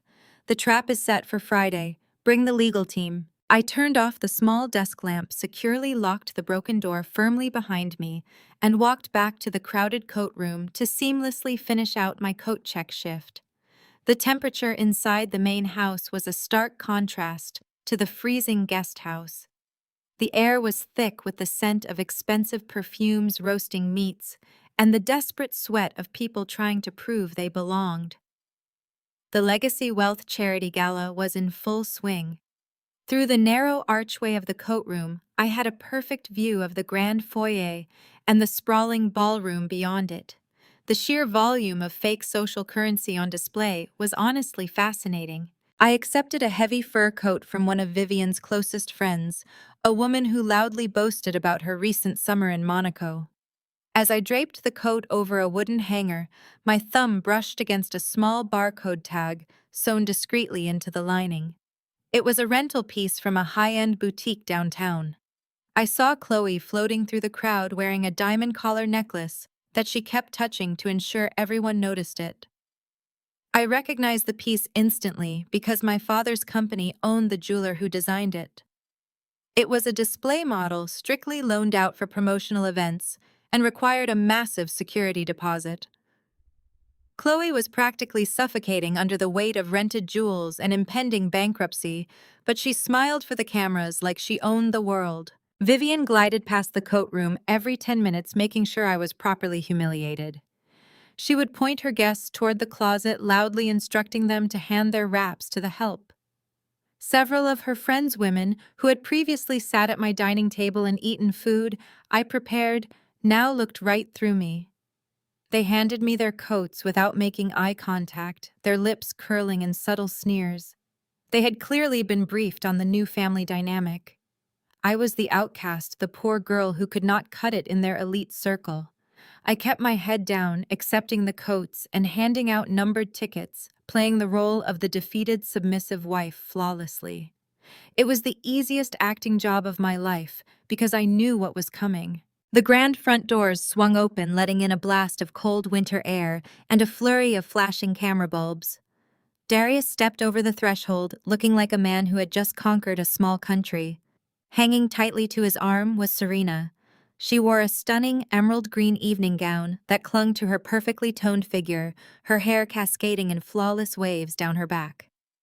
Darius beamed at the crowd, absorbing their appreciative murmurs. He led Serena directly toward my coat check station, his chest puffed out with arrogant pride. He wanted an audience for this interaction. Serena stopped directly in front of my small counter. She looked me up and down, taking in my plain black uniform and my unstyled hair. A slow, victorious smile spread across her perfectly painted lips. She unclasped her heavy white wool coat and held it out. She did not hand it to me. She simply opened her fingers and let the heavy fabric drop onto the floor between us. "Oops," Serena said, her voice dripping with artificial sweetness. "My hands are just so slippery tonight. Be a dear and grab that for me, Zuri." I looked at the coat on the marble floor and then up at Serena. Darius stood beside her, a smug, satisfied smirk plastered across his face. He was watching me intently, waiting for me to break, waiting for me to scream or cry or throw a tantrum, so he could justify his cruelty to the entire room. I gave him absolutely nothing. I maintained a calm, pleasant expression. I stepped around the counter, bent down, and picked up the heavy wool coat. "Of course, Serena," I said, keeping my voice perfectly even. "Let me take care of that for you." As I stood back up, Serena shifted her weight and deliberately knocked her designer clutch off the counter. The small, sequined bag hit the marble tiles with a sharp clatter, spilling a compact mirror and a lipstick onto the floor. "Oh, silly me," Serena sighed, bringing a hand to her chest. "I guess you will need to get that too. And be careful, sweetheart. That bag costs more than your life." I looked down at the bag. It was a pristine replica of a limited edition piece I had seen in a Parisian boutique 2 years ago. A very good fake, but a fake nonetheless. I slowly bent down, retrieved the mirror, the lipstick, and the counterfeit bag, placing them gently back onto the counter. I handed her a numbered ticket. "Your bag is safe, Serena," I said, smiling politely. "Enjoy your evening." Serena snatched the ticket from my hand, her victorious smile faltering slightly at my absolute refusal to react. She linked her arm back through Darius's, and they swept into the ballroom, leaving me alone in the narrow closet. I hung her coat on a sturdy wooden hanger and smoothed out the fabric. They were so busy trying to break my spirit that they had no idea I was the only person in the room who actually possessed the power to destroy them. The string quartet abruptly stopped playing. A sharp feedback whine echoed through the ballroom as someone tapped a microphone. I moved to the edge of the coat room archway, leaning against the doorframe to watch the main event. Traven was standing on a small, elevated stage at the far end of the ballroom. The sweat that had soaked his shirt in the guest house was gone, replaced by a fresh custom suit and an air of desperate overconfidence. Vivian and Chloe stood in the front row, clapping enthusiastically. Darius and Serena stood nearby, holding champagne flutes and nodding in approval. "Ladies and gentlemen," Trayvon announced, his voice booming through the speakers. Thank you for joining us tonight for this incredible Legacy Wealth Gala. We are here to talk about the future. We are here to talk about generational security. For too long, our community has been locked out of top-tier commercial real estate development. We have been denied a seat at the table. But my new investment fund is changing the narrative. He paced the stage, projecting the aggressive charisma of a seasoned televangelist. Trevon was a phenomenal speaker. He knew exactly which buzzwords to hit to trigger the greed and aspiration of the wealthy crowd. We are not just talking about residential flips or small retail spaces, Trevon continued, gesturing expansively. We are acquiring prime, untouched commercial acreage right in the heart of Atlanta's fastest-growing districts. In fact, I am thrilled to announce tonight that my fund has just successfully secured a massive $4 million commercial plot in the historic West End. A wave of impressed murmurs washed over the crowd. People began leaning in, whispering to each other. The West End was the hottest development zone in the city. Securing commercial property there was nearly impossible without massive capital. This acquisition is the anchor of our new portfolio, Trevon declared, his voice rising with triumphant energy. And because we move fast and bypass the traditional bureaucratic red tape, we can guarantee our initial investors a 25% quarterly return. But the window to join this exclusive round of funding closes tonight. We are looking for visionary partners who want to build an empire. He was lying through his teeth to a room full of federal judges, corporate executives, and wealthy socialites. He was using a forged deed to a property he did not own to solicit millions of dollars in fraudulent investments. It was a textbook wire fraud scheme, executing live on stage. He was so high on his own adrenaline and the desperate need to save his failing fund that he had completely lost touch with reality.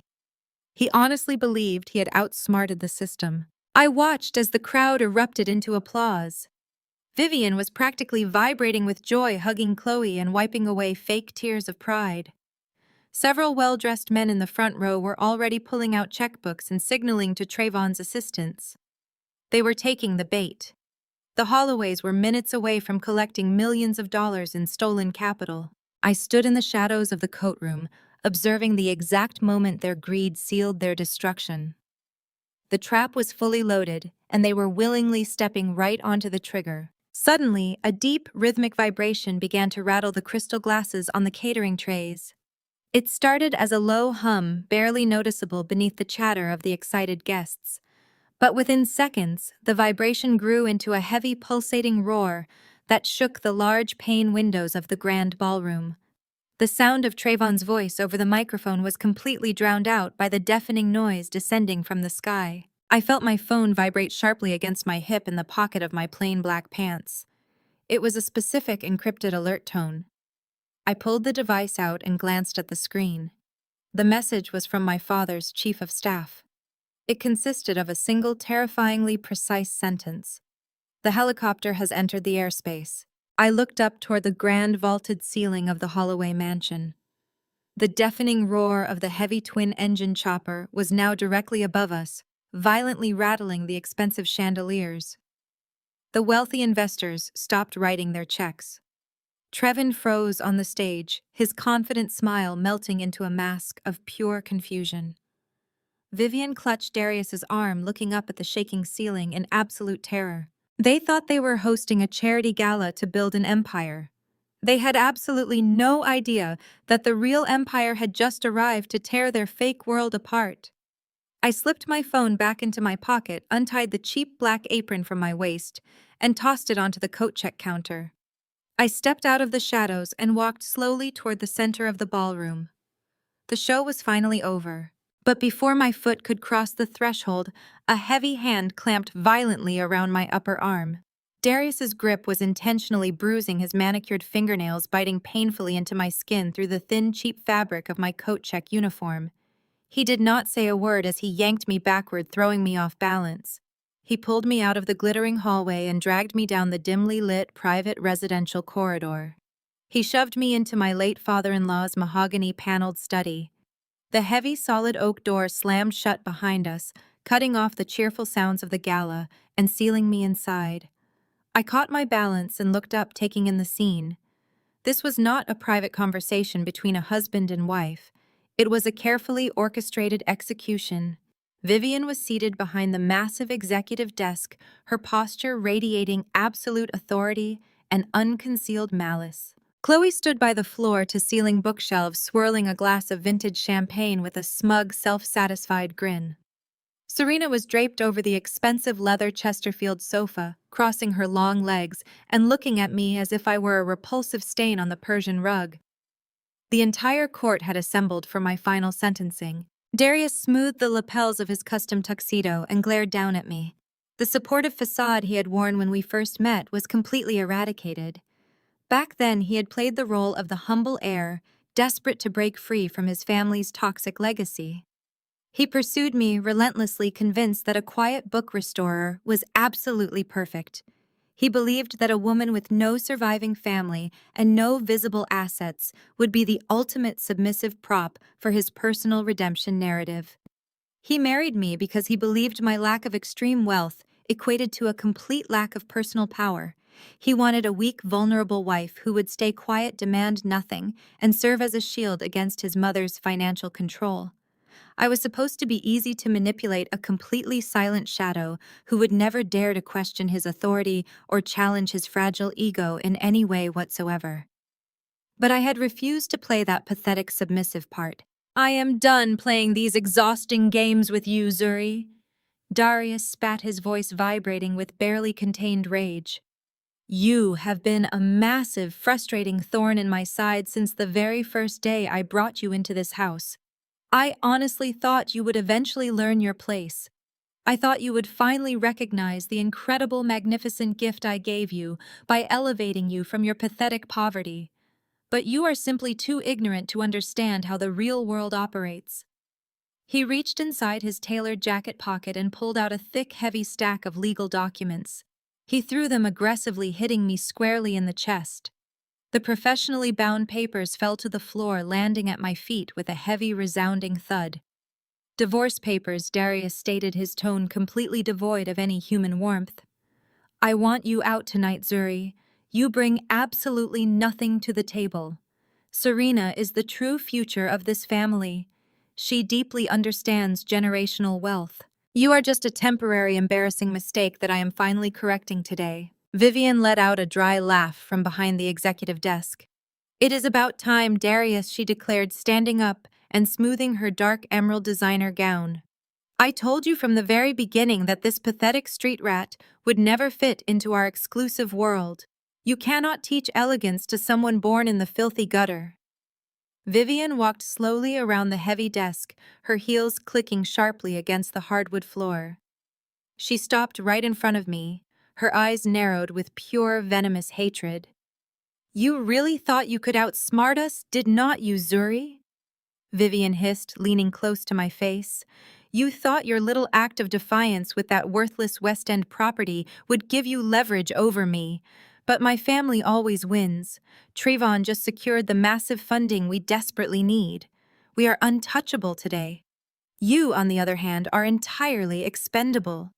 Vivian reached into her glittering counterfeit clutch and pulled out a crisp new $20 bill. She crumpled it between her manicured fingers and tossed it casually, hitting my shoulder before it fluttered to the floor, landing right next to the thick stack of divorce documents.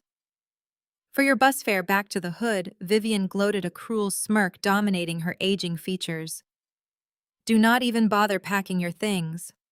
Whatever cheap rags you brought into my beautiful home can be burned with the rest of the household garbage tomorrow." Chloe took a slow, deliberate sip of her sparkling champagne and chimed in from the dark corner of the study.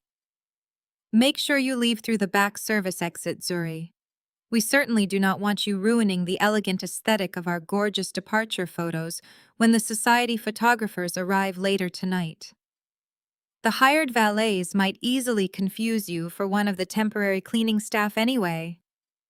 Chloe laughed, her voice echoing harshly against the wooden panels. Serena uncrossed her long legs and stood up gracefully, gliding over to Darius and wrapping her arm highly possessively around his waist. He leaned down and kissed her forehead publicly, reaffirming their brand new alliance right in front of me. "Do not feel too terribly bad, honey," Serena purred, looking at me with absolute unmasked disdain. Not everyone is naturally cut out for high society life. You can just go back to dusting old ruined books and pretending you actually matter. Darius is a powerful king. He desperately needs a beautiful queen beside him, not a pathetic peasant holding him back. I looked at the four of them standing together in their rented jewelry and mortgaged tuxedos, completely consumed by their own fabricated superiority. They expected me to break down sobbing. They expected me to fall directly to my knees and desperately beg Darius for a second chance. They deeply wanted pathetic tears, groveling apologies, and desperate pleas for financial mercy. I did not flinch.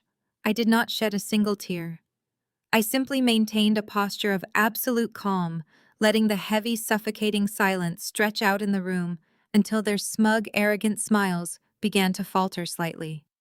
I slowly bent down and picked up the thick stack of divorce papers from the expensive Persian rug.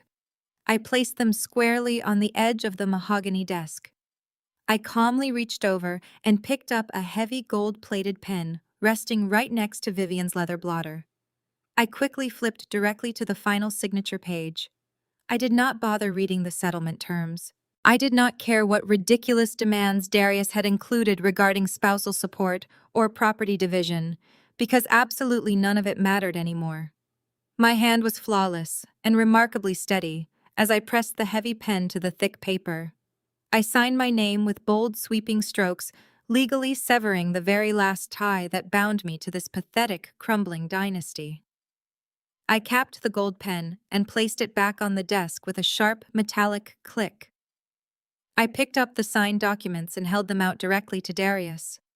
He looked momentarily confused by my complete lack of resistance, but he quickly snatched the papers from my hand with a highly victorious sneer. "You have no idea what you just signed away, Darius?"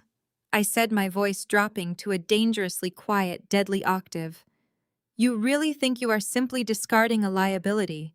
You honestly think you are easily shedding a heavy burden? But you just handed me the complete legal freedom to utterly destroy you without a single conflict of interest holding me back." Darius opened his mouth to deliver another arrogant insult, but the cruel words completely died in his throat. The heavy mahogany bookshelves suddenly began to vibrate. The antique crystal decanters on Vivian's private bar cart rattled violently against their silver tray, sending amber liquid sloshing over the sides. The deep, rhythmic pulsation that had started earlier in the ballroom was now amplifying exponentially, shaking the very foundation of the estate. A blinding, fiercely intense beam of white light suddenly sliced through the darkness outside the study windows, cutting directly through the heavy velvet curtains and illuminating the room with the harsh intensity of a midday sun. The sound was a deafening, earth-shattering roar of military-grade helicopter blades descending directly onto the manicured back lawn. The sheer force of the downdraft whipped the heavy curtains violently into the air, shattering a large pane of glass and sending sharp shards raining down across the floor. Vivian let out a terrified, piercing scream covering her ears as the deafening noise completely drowned out the fragile illusion of their perfect world. The Sterling Global Acquisition team had officially arrived. Our incredibly sweet revenge was now finally beginning. I tucked my phone securely back into the deep pocket of my cheap black coat check uniform, making sure the screen was dark. The grand foyer of the Holloway estate was vibrating with the chaotic energy of Atlanta's social elite. The air was thick with the suffocating scent of expensive imported perfumes, the sharp clinking of crystal champagne flutes, and the endless, desperate chatter of people trying to prove their fabricated financial worth. I stood quietly in my designated corner out of sight, exactly as Vivian had viciously commanded. I endured the humiliating role of a silent, invisible servant while my own employees circulated just rooms away. The continuous, steady stream of arriving guests eventually began to slow down as the attendees migrated toward the grand ballroom to secure their seats before the lavish catered dinner was served. The evening had already been incredibly long, and the heavy wool trench coat I wore over my uniform was feeling increasingly heavy. The trap was perfectly set, and the countdown to absolute destruction was rapidly ticking away. I just needed to survive the next few agonizing hours of this pathetic masquerade. Before I could even reach for my water bottle, a bruising, heavy hand clamped violently onto my left arm. The sudden aggressive grip pinched my skin sharply, causing a spike of adrenaline to shoot directly into my chest. I jerked my head up and locked eyes with Darius. His face was a terrifying mask of barely contained fury. His jaw clenched so tightly, a prominent vein throbbed visibly near his temple. He did not utter a single word of explanation or warning. He simply spun on his heel and yanked me forcefully out of the narrow coat check closet, dragging me aggressively behind him like a disobedient child. "What are you doing, Darius?" I demanded, keeping my voice low to avoid drawing the immediate attention of the lingering security staff. "Let go of my arm right now." He completely ignored my demands. His fingers dug deeper into my flesh as he practically carried me down the long, dimly lit residential corridor.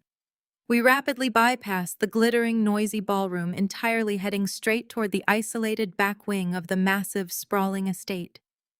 He finally stopped abruptly in front of the heavy, solid oak double doors that led directly into his late father's private mahogany-paneled study. Darius aggressively shoved the heavy brass handle down and forcefully pushed me over the threshold, throwing me off balance. I stumbled heavily onto the thick, expensive Persian rug, my cheap work shoes slipping slightly on the polished hardwood border. I quickly caught my balance and spun around to face him, rubbing my throbbing arm. Before I could even formulate a proper angry sentence, the heavy oak doors slammed firmly shut behind me completely, severing us from the cheerful, distant sounds of the charity gala. The sudden heavy silence in the room was absolute and incredibly suffocating. I slowly looked up and instantly realized this was not a spontaneous private confrontation between a frustrated husband and his estranged wife. This was a highly premeditated, carefully orchestrated execution. Vivian Holloway was seated regally behind the massive, imposing executive desk, her posture radiating absolute toxic authority and unconcealed malice. Her dark emerald designer gown glittered harshly under the warm ambient light of the crystal desk lamp. Chloe stood casually by the floor-to-ceiling leather-bound bookshelves, absent-mindedly swirling a glass of vintage champagne with a smug grin permanently plastered across her heavily contoured face. Serena was comfortably draped over the expensive tufted leather Chesterfield sofa, elegantly crossing her long, incredibly toned legs and looking at me as if I were a repulsive, muddy stain ruining the aesthetic of her perfect life. The entire royal court had gleefully assembled for my final permanent sentencing. Darius forcefully smoothed the lapels of his custom-tailored $5,000 tuxedo and glared down at me with unmasked contempt. The supportive, loving facade he had so carefully worn when we first met at the conservation studio was completely eradicated.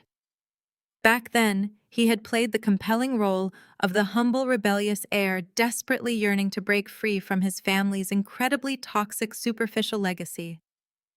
He had pursued me relentlessly, utterly convinced that a quiet, struggling book restorer was the absolute perfect solution to his problems. He married me solely because he mistakenly believed that a woman with no surviving family and no visible financial assets would be the ultimate easy, submissive prop for his own personal redemption narrative. He desperately wanted a weak, highly vulnerable wife who would stay perfectly quiet, demand absolutely nothing, and serve as a highly convenient shield against his mother's overbearing financial control. He wanted a silent, invisible shadow who would never dare to question his authority or challenge his incredibly fragile masculine ego in any capacity. But I had aggressively refused to play that pathetic submissive part. I had challenged their fake wealth, exposed their financial lies, and refused to simply surrender my own ancestral property to fund their fraudulent lifestyle. I am completely done playing these exhausting, pathetic games with you, Zuri. Darius spat, his voice vibrating with a terrifying, barely contained rage. You have been a massive, frustrating, uncontrollable thorn in my side since the very first day I stupidly brought you into this beautiful house. I honestly thought you would eventually learn your proper place. I foolishly thought you would finally recognize the incredible, magnificent gift I generously gave you by elevating you from your pathetic, miserable poverty. But you are simply too ignorant, too stubborn, and too ungrateful to understand how the real world actually operates. He aggressively reached inside his perfectly tailored inner jacket pocket and pulled out a thick, heavy stack of legal documents. He raised his arm and threw them violently directly at my chest. The professionally bound papers hit me squarely in the collarbone before falling to the floor, landing right at my feet with a heavy, resounding thud. Divorce papers. Darius stated, his tone completely devoid of any human warmth or lingering affection. I want you out of my house tonight, Zuri. You bring absolutely nothing to the table. Serena is the true, brilliant future of this proud family. She actually understands generational wealth. She understands what it takes to build a lasting empire. You are just a temporary, embarrassing, highly regrettable mistake that I am finally correcting today. Vivian let out a dry, raspy laugh from behind the executive desk, leaning back in her heavy leather chair. It is about damn time, Darius, she declared, standing up and slowly smoothing the expensive fabric of her dark emerald gown. I told you from the very beginning that this pathetic, uneducated street rat would never fit into our highly exclusive world. You cannot teach natural elegance to someone born in the filthy gutter. Vivian slowly reached into her glittering counterfeit designer clutch and pulled out a crisp new $20 bill. She aggressively crumpled the green paper between her manicured fingers and tossed it casually, hitting my shoulder before it fluttered down to the floor, landing right next to the thick stack of divorce documents. For your bus fare back to the hood, Vivian gloated, an incredibly cruel, vicious smirk dominating her aging features. Chloe took a slow, deliberate sip of her sparkling champagne and cheerfully chimed in from the dark corner of the study. Make sure you leave through the back service exit, Zuri. We certainly do not want you ruining the elegant aesthetic of our gorgeous departure photos when the society photographers arrive later tonight. Serena uncrossed her long legs and stood up gracefully, gliding over to Darius and wrapping her arm highly possessively around his waist. Do not feel too terribly bad, honey, Serena purred, looking at me with absolute unmasked disdain. You can just go back to dusting old ruined books and pretending you actually matter to the world. I looked at them standing together, completely consumed by their own fabricated superiority. They aggressively expected me to break down, sobbing uncontrollably. I did not flinch. I slowly bent down and picked up the thick stack of divorce papers, ignoring the crumpled $20 bill. I placed the documents squarely on the edge of the desk. I calmly picked up a heavy gold-plated pen resting right next to Vivian's leather blotter. I quickly flipped directly to the final signature page. My hand was flawless and remarkably steady as I pressed the heavy pen to the thick paper. I signed my name with bold, sweeping strokes. I picked up the signed documents and handed them directly back to Darius. You have absolutely no idea what you just signed away, Darius, I said, my voice dropping to a dangerously quiet, deadly octave.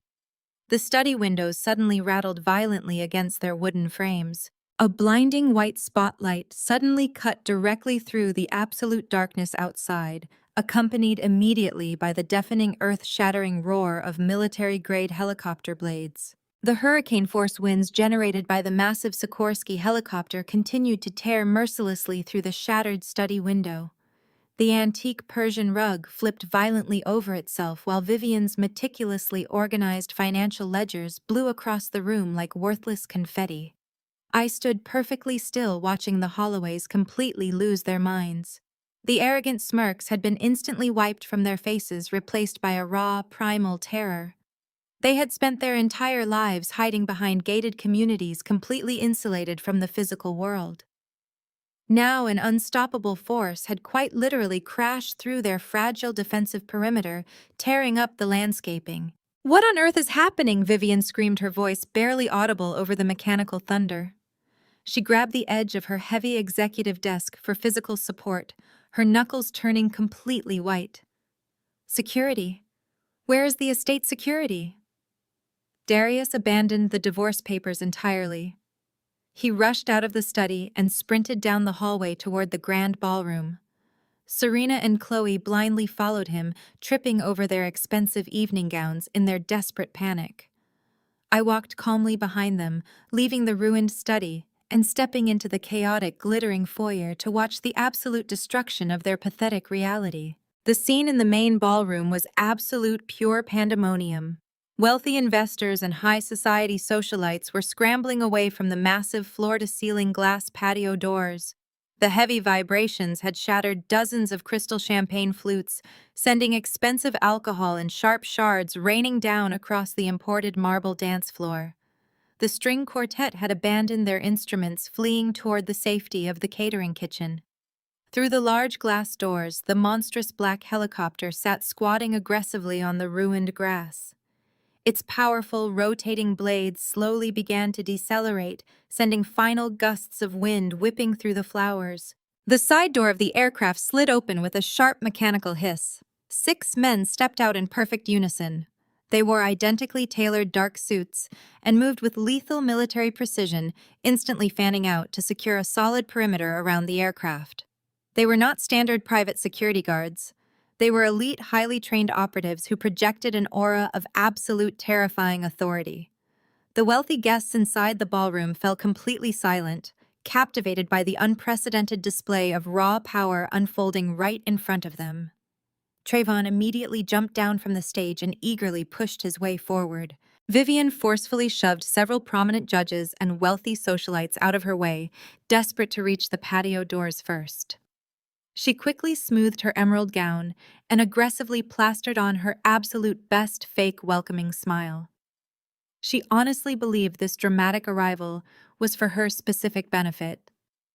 She thought the legendary executives from Sterling Global had arrived in theatrical style to officially invest in Trayvon's commercial real estate fund. She motioned frantically for Darius and Trayvon to follow her as she proudly stepped out into the freezing night air. The final passenger emerged from the dark interior of the helicopter. Winston Sterling stepped onto the grass. He was a man whose formidable face had graced the cover of Forbes magazine multiple times. He wore a bespoke charcoal overcoat, his silver hair perfectly styled, his cold, calculating eyes taking in the entire estate with absolute casual indifference. He radiated pure, terrifying, untouchable authority. "Mr. Sterling!" Vivian practically screamed, her voice shrill with desperate excitement. "What an absolute incredible honor this is. Please come inside immediately out of this terrible cold. We have premium vintage champagne waiting for you." Darius proudly stepped forward, puffing out his chest and holding his glass high. "Welcome to the Holloway estate," Sir Darius declared. "We are absolutely thrilled to officially finalize our new partnership tonight." Trayvon nodded aggressively, flashing his slickest salesman smile. The 3 of them stood there, eagerly bootlicking, completely blind to the reality of the situation. Winston did not even acknowledge their existence. He did not look at Vivian. He did not look at Darius. He did not look at Trayvon. He walked forward with slow, deliberate, heavy steps, completely bypassing the Holloways, as if they were nothing more than invisible, annoying insects buzzing in his path. He stepped through the shattered doors. Winston entered the grand ballroom. His cold eyes scanned the silent, terrified crowd, searching methodically. The entire room held its collective breath. Winston ignored the wealthy investors, the corporate titans, and the local politicians. His sharp gaze swept past the glittering jewels and expensive tuxedos until they finally landed directly on me. I was standing near the coat check archway, still wearing the cheap drab uniform Vivian had forced me to wear. Winston's stern, terrifying expression instantly softened. The cold, calculating billionaire vanished entirely, replaced by a deeply loving father who had dearly missed his only child for 3 years. He walked straight across the marble floor, stopping directly in front of me. The silence in the ballroom was absolute, deafening, and incredibly thick. Winston reached out gently, taking my hands in his. "Are you finally ready to go home, my beautiful daughter?" he asked softly, his voice carrying clearly across the utterly silent room. The shockwave that hit the Holloway family was visible, physical, and absolutely catastrophic. Darius, who had proudly followed Winston back inside the ballroom, completely froze in his tracks. The color violently drained from his face, leaving him looking exactly like a pale, bloodless, terrified corpse. His fingers went entirely slack. The crystal champagne flute slipped from his hand, crashing onto the marble floor and shattering into 100 glittering pieces. Daughter Darius choked out, his voice cracking into a high-pitched, terrified wheeze. He stared at me with wide, unblinking, panicked eyes. Vivian literally staggered backward, her legs giving out slightly as she bumped heavily against a tall marble pillar for support. Her mouth opened and closed repeatedly, but no sound came out. Chloe let out a sharp, audible gasp, bringing both hands to her face in utter horror. Serena dropped her counterfeit designer clutch. The Holloways were entirely paralyzed, trapped in a waking nightmare of their own creation. Every single cruel insult, every snide remark, every attempt to degrade and humiliate me was flashing rapidly before their eyes. They had spent years mocking my background, criticizing my modest wardrobe, and laughing at my passion for restoring books. They had banished me to a freezing, unheated guest house and forced me to serve their friends. They had done all of this to the sole heiress of the largest private acquisition firm in the entire world. I looked directly at Darius, maintaining steady, cold eye contact. I reached up to the collar of the cheap, humiliating uniform Vivian had handed me. I slowly grasped the top black plastic button. I unbuttoned it deliberately, maintaining absolute silence. I moved to the next button, then the next. The entire ballroom watched in mesmerized, shocked silence as I slowly unfastened the drab garment. I shrugged my shoulders backward and let the cheap black uniform fall completely off my body.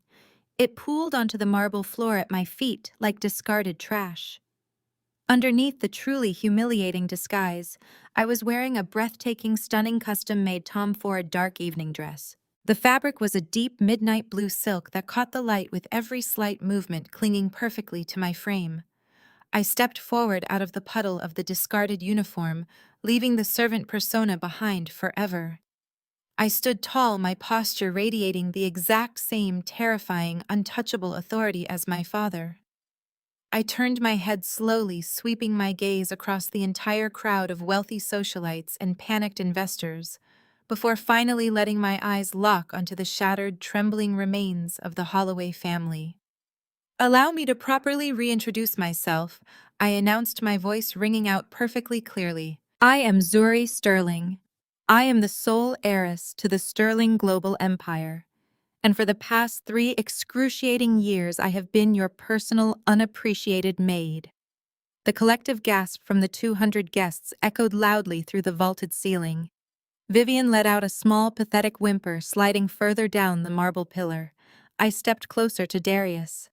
"You called me poor Darius," I said, my voice dripping with lethal precision. "You constantly reminded me that I came from nothing. You mocked my family lineage while you secretly financed your luxury cars on credit and begged for money. You thought my lack of designer labels meant a lack of intelligence. You married me because you wanted a weak victim you could easily control. You never once realized that I could buy this entire estate with a single phone call." Out of the corner of my eye, I saw sudden movement. Trayvon was inching backward, trying to sneak into the hallway. Before he could reach the edge, 2 security operatives stepped into his path, blocking the exit. They stared down at him with lethal intent. Trayvon froze, completely trapped. I signaled my lawyer to step forward with a briefcase. My lead corporate attorney, Marcus, stepped forward from the shadows of the ballroom with a sleek carbon fiber briefcase. He placed it precisely on a catering table and snapped the silver latches open. The sharp metallic clicks echoed like gunshots in the dead silence of the room. I reached inside the velvet-lined interior and pulled out a crisp, thick stack of legal papers. The top document was the highly contested land deed for the West End commercial property. I held the forged document up high for the entire room of wealthy socialites and eager investors to clearly see. Trevin was physically shaking now, his expensive custom suit suddenly looking like a cheap costume. His eyes darted wildly around the room, searching for an escape route that absolutely did not exist. You built your entire fraudulent empire on a foundation of desperate, pathetic lies. Trevon, I announced. My voice amplified perfectly across the massive ballroom. You promised them a 25% quarterly return based exclusively on the secure acquisition of the West End commercial plot. But you never actually owned that land. You never even had a legitimate preliminary contract. You simply possessed a ridiculous, desperate delusion and a profound criminal lack of basic financial literacy. Trevon raised his shaking hands, palms facing outward in a pathetic gesture of surrender. Zuri, please, he stammered, his smooth-talking finance, bro persona completely evaporating into thin air. We can absolutely talk about this privately. We can definitely make a mutually beneficial deal. I will cut you in for a massive percentage of the initial funding round. Just put the documents away. I gave a swift, sharp nod to Marcus. My attorney raised a small remote control and pressed a single button. The cheerful, charitable slideshow playing on the massive projector screen behind the stage abruptly cut to pitch black. A second later, a crystal-clear, high-definition video illuminated the entire ballroom. The footage was date-stamped from exactly 2 days ago. The angle was a hidden security camera positioned perfectly inside the main hallway of the Holloway estate. The 200 affluent guests gasped in unison as the crisp video displayed Trevon sneaking frantically through the dark corridor. The high-resolution footage showed him sweating profusely despite the cool air conditioning. He nervously checked over his shoulder before violently smashing the lock off my private security box with a heavy brass bookend. "That is an absolute lie!" Trevon screamed, his voice cracking in sheer terror. "That footage is completely manufactured. She is trying to ruin me because she is a bitter, jealous woman." I did not even blink. That footage was securely transmitted directly to the regional directors of the Securities and Exchange Commission and the Federal Bureau of Investigation exactly 30 minutes ago, I stated calmly. My father's legal team has already filed comprehensive formal complaints detailing every single aspect of your pathetic Ponzi scheme. Your fraudulent fund is officially completely dead, Trevon. And you are going to federal prison for a very long time. The wealthy investors standing in the front row suddenly erupted into a state of absolute fury. The distinguished men and women who had just been eagerly reaching for their checkbooks now realized they had been inches away from losing millions to a desperate con artist. Several angry investors charged directly toward the elevated stage, shouting furious demands and violently waving their arms. They demanded their money back immediately, screaming obscenities and threatening violent physical harm. Trevon stumbled backward, dropping his microphone as 2 irate businessmen lunged onto the stage and grabbed him aggressively by the collar of his expensive, ruined suit. The security team allowed the furious investors to manhandle him for a few highly satisfying seconds before stepping in to prevent a full-scale murder. As Trevon was dragged away, screaming and sobbing for mercy, Chloe completely lost her mind. The reality of her impending social and financial doom finally shattered her carefully constructed cosmetic mask. She stomped forcefully across the marble floor, her face contorted into a mask of pure feral hatred. Her designer heels clicked aggressively against the polished stone as she marched directly toward me. "You are a vicious, disgusting monster!" Chloe shrieked at the top of her lungs, pointing an accusing, shaking finger directly at my face. "You planned this entire catastrophe from the very beginning. You are deliberately destroying my innocent family because you are incredibly jealous of our natural elegance and superior social standing. You ruined Trevon, and now you want to ruin my beautiful boutique. You are a toxic, evil parasite, Zuri." I looked at her with an expression of icy, absolute calm. I turned back to Marcus and held out my empty hand. He immediately placed a single crisp document into my waiting palm. I turned my attention back to my hysterical sister-in-law and held the paper out. Chloe stared at it, her chest heaving with angry, ragged breaths, but she refused to take it. I gently pushed the paper directly against her chest, forcing her to grab it to prevent it from falling. "Read it, Chloe," I commanded, my tone absolutely uncompromising. Her hands trembled violently as she looked down at the bold black text. It is a formal legal eviction notice, I explained loudly, ensuring every remaining guest in the immediate vicinity could hear the pathetic truth. You have spent the last 3 years parading around Atlanta, pretending to be a highly successful, self-made luxury fashion mogul. You constantly lectured me about my lack of ambition and my supposedly poor business acumen. But the reality is that your boutique is a complete financial disaster. You are bleeding money every single day. And worst of all, you do not even own the building your store occupies in the prestigious Buckhead shopping district. Chloe's face drained of all remaining color. Her mouth fell open, but no sound emerged. She looked frantically from the eviction notice to my face, her eyes wide with mounting terror. I am Apex Holdings Chloe, I announced, revealing the ultimate fatal twist. My acquisition subsidiary purchased the entire commercial block completely out from under you. You have been illegally coasting on an expired month-to-month holdover agreement for over a year because you absolutely could not afford to lock in the standard 5-year renewal rate. You have secretly drained your parents' dwindling retirement accounts just to pay your wholesale vendors and maintain your fake, glamorous lifestyle on social media. But the money is entirely gone now. You have not paid rent to my holding company in exactly 3 months. Chloe shook her head in desperate denial. No, she whimpered, her voice barely a whisper. You cannot do this to me. That store is my entire life. It is my entire brand. I will pay you, Zuri. I promise I will find the money. Please just give me a slight extension. I cannot lose my boutique. The extension was denied the moment you stood in the study and told me to leave through the back service exit, I replied coldly. Your inventory is being permanently seized by my legal team as we speak. The expensive locks on your boutique have already been changed. Your fake empire is entirely dissolved. You have absolutely nothing left, Chloe. The brutal, absolute finality of my words struck her like a physical blow. The self-made girl boss persona completely evaporated, leaving behind nothing but a spoiled, entitled, deeply indebted child. Chloe let out a devastating, heartbreaking wail and collapsed completely to her knees right there on the cold marble floor. Her expensive rented jewelry clattered loudly against the stone as she buried her face in her trembling hands and began sobbing hysterically. Her pristine makeup ran in dark, ugly streaks down her face, completely ruining her carefully curated aesthetic. The truth was finally revealed. They were utterly ruined. It was over. Now. Vivian stood frozen near the shattered patio doors, her chest heaving with rapid, shallow breaths. She was hyperventilating, her eyes darting frantically between the screaming investors, dragging Trayvon away, and her precious daughter sobbing uncontrollably on the floor.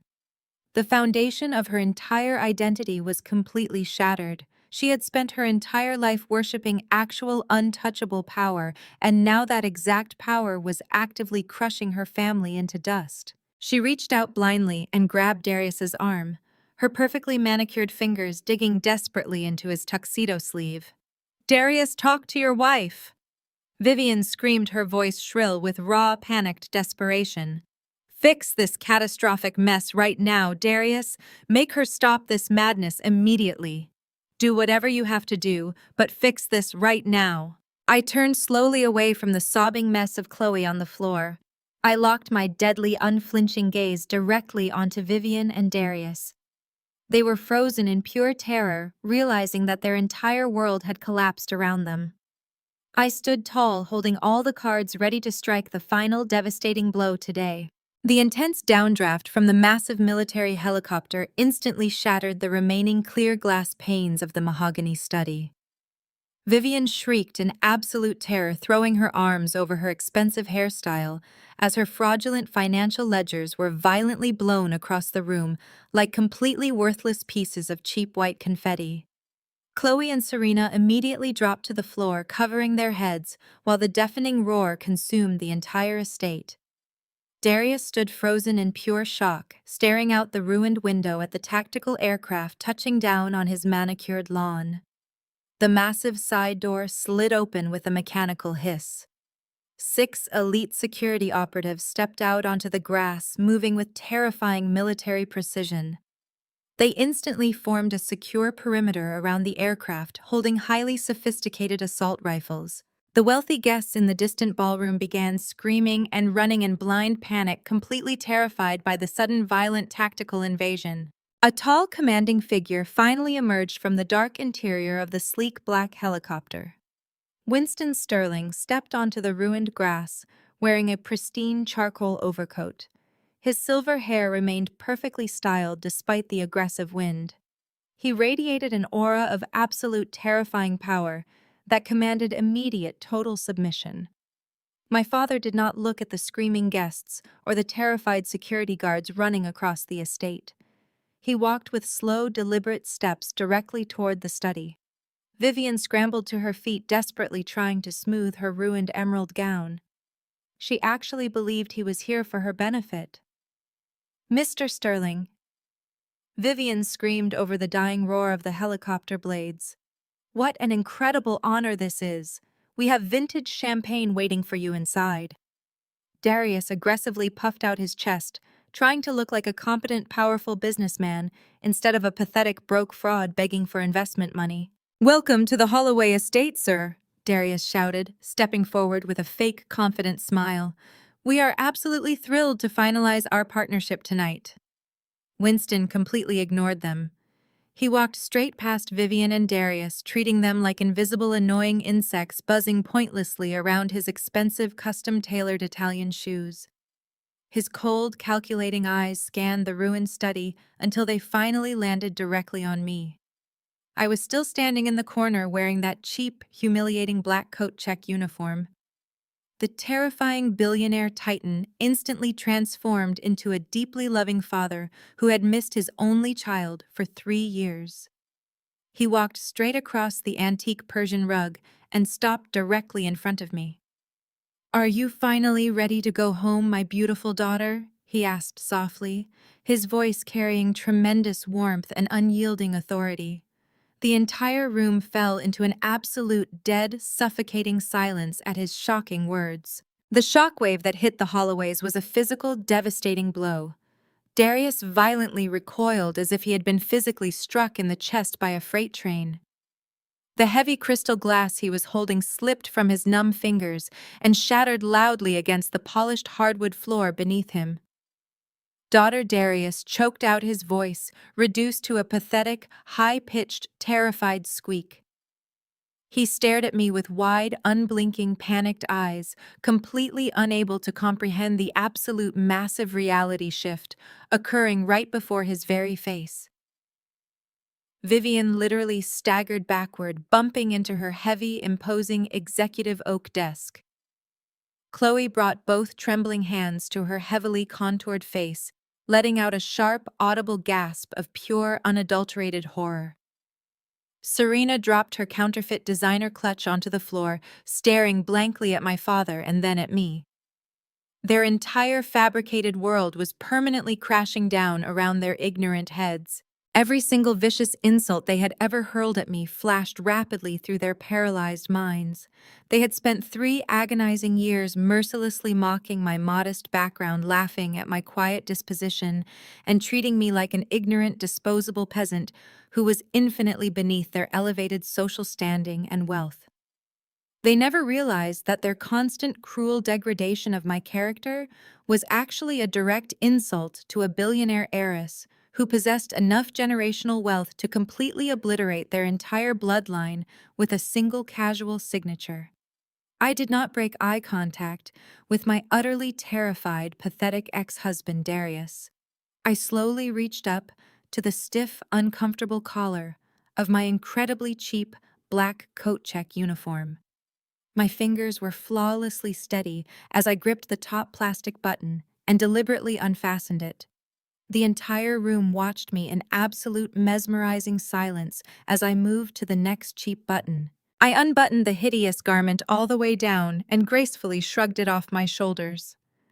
The heavy drab fabric slid down my arms and fell completely to the floor, pooling around my sensible work shoes like a discarded, useless black shadow that I no longer desperately needed to wear. Underneath the Maid disguise, I was wearing a stunning custom-made Tom Ford evening dress. The midnight blue silk hugged my frame perfectly, catching the ambient light with a rich, subtle luminescence that absolutely dwarfed every single counterfeit gown the Holloway women were currently wearing tonight. I stood incredibly tall. My posture instantly shifted, radiating the exact same formidable, untouchable authority as my father. I slowly turned away from Darius and faced the massive crowd of wealthy socialites and powerful investors who had gathered in the grand foyer, drawn by the undeniable commotion of the helicopter landing outside tonight. I spoke. Allow me to properly reintroduce myself to all of you. I declared, my clear voice ringing out with lethal precision across the completely silent room. I am Zuri Sterling. I am the sole surviving heiress to the massive, globally renowned financial institution known as the Sterling Global Empire. For the past 3 agonizing, deeply exhausting years, I have purposefully been serving as your invisible personal maid. The collective gasp from the assembled high society crowd was absolutely deafening. Vivian clutched her chest, physically struggling to draw oxygen into her rapidly constricting, hyperventilating, severely panicked, burning, damaged, aging lungs. Darius stumbled backward, tripping awkwardly over the edge of the ruined Persian rug. His mind could not process the devastating magnitude of his colossal, unforced error. He had aggressively demanded a divorce from a woman whose family routinely purchased entire sovereign nations with their spare excess corporate operating liquid capital. Out of the corner of my left eye, I caught a sudden frantic movement. Trayvon, the arrogant, fraudulent mastermind behind the fake real estate investment fund, was currently inching his way backward toward the darkened shadows of the grand foyer, desperately trying to sneak away, completely, entirely, utterly unnoticed. He moved like a terrified, cornered rat, hoping the massive, shocking revelation would provide enough convenient distraction for his cowardly, quiet escape. But my father had absolutely anticipated every single possible move. 2 highly trained, massive security operatives flawlessly stepped directly into his narrow, cowardly, pathetic escape path tonight. They instantly blocked the heavy wooden exits, standing shoulder to shoulder like an impenetrable solid brick wall. Trayvon completely froze, his chest heaving with extreme visible panic as he stared up at the heavily armed, imposing, stone-faced giant, intimidating lethal guards. I was certainly not even remotely close to being done. Raised my right hand and signaled sharply to my lead corporate attorney, Marcus, who had quietly entered the room behind my imposing father.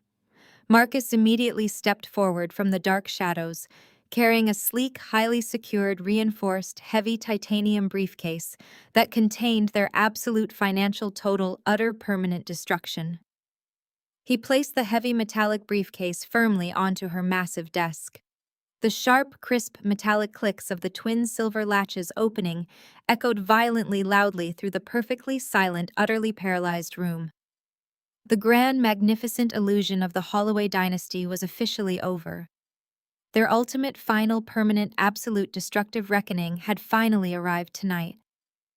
I reached gracefully into the open titanium briefcase and pulled out a thick, meticulously organized stack of highly classified, legally binding, deeply damning, comprehensive financial documents. The entire Holloway family stared blankly at the crisp white pages, trembling visibly in their expensive, imported, useless designer clothing. My father stood silently behind me, a dark, imposing sentinel radiating pure, unyielding, lethal authority. His security team maintained their absolute, flawless tactical perimeter, preventing anyone from leaving the devastated study. I held the top document firmly in my steady right hand, ready to execute my final, flawlessly orchestrated maneuver. The countdown was finally complete. 3 agonizing, excruciating, highly painful, endless years of absolute forced submission had completely forged my spirit into unbreakable solid steel. They honestly believed they possessed all the actual power in this utterly pathetic, incredibly toxic, highly abusive, deeply broken, entirely miserable fake marriage. I smiled. Now they would personally witness the true terrifying wrath of the Sterling global empire destroying their legacy. Darius fell completely silent, weeping pathetic, invisible, useless tears. This was the grand, highly anticipated, beautifully executed, flawless master reveal that would officially erase the Holloway family from high society permanently and forever. My father stepped smoothly forward, pulling a sleek black encrypted smartphone from his tailored overcoat pocket. He did not even bother looking at Darius as he dialed a direct private number and pressed the speaker icon. The heavy silence in the ballroom amplified the crisp ringing tone perfectly. On the second ring, a deep, frantic voice answered. This was Arthur Pendleton, the senior managing partner at the prestigious corporate law firm where Darius was currently employed as a junior associate. Arthur sounded incredibly out of breath, clearly panicked by a direct late-night call from the legendary Winston Sterling. Mr. Sterling, Arthur stammered over the speakerphone. What an unexpected honor! How can I possibly assist Sterling Global tonight? My father held the phone effortlessly, his voice dropping to a terrifying absolute zero. If Darius Holloway is still officially employed at your law firm in exactly 60 seconds, Sterling Global will permanently pull every single one of our lucrative corporate retainers, Arthur, my father stated calmly. The collective gasp from the remaining guests echoed loudly.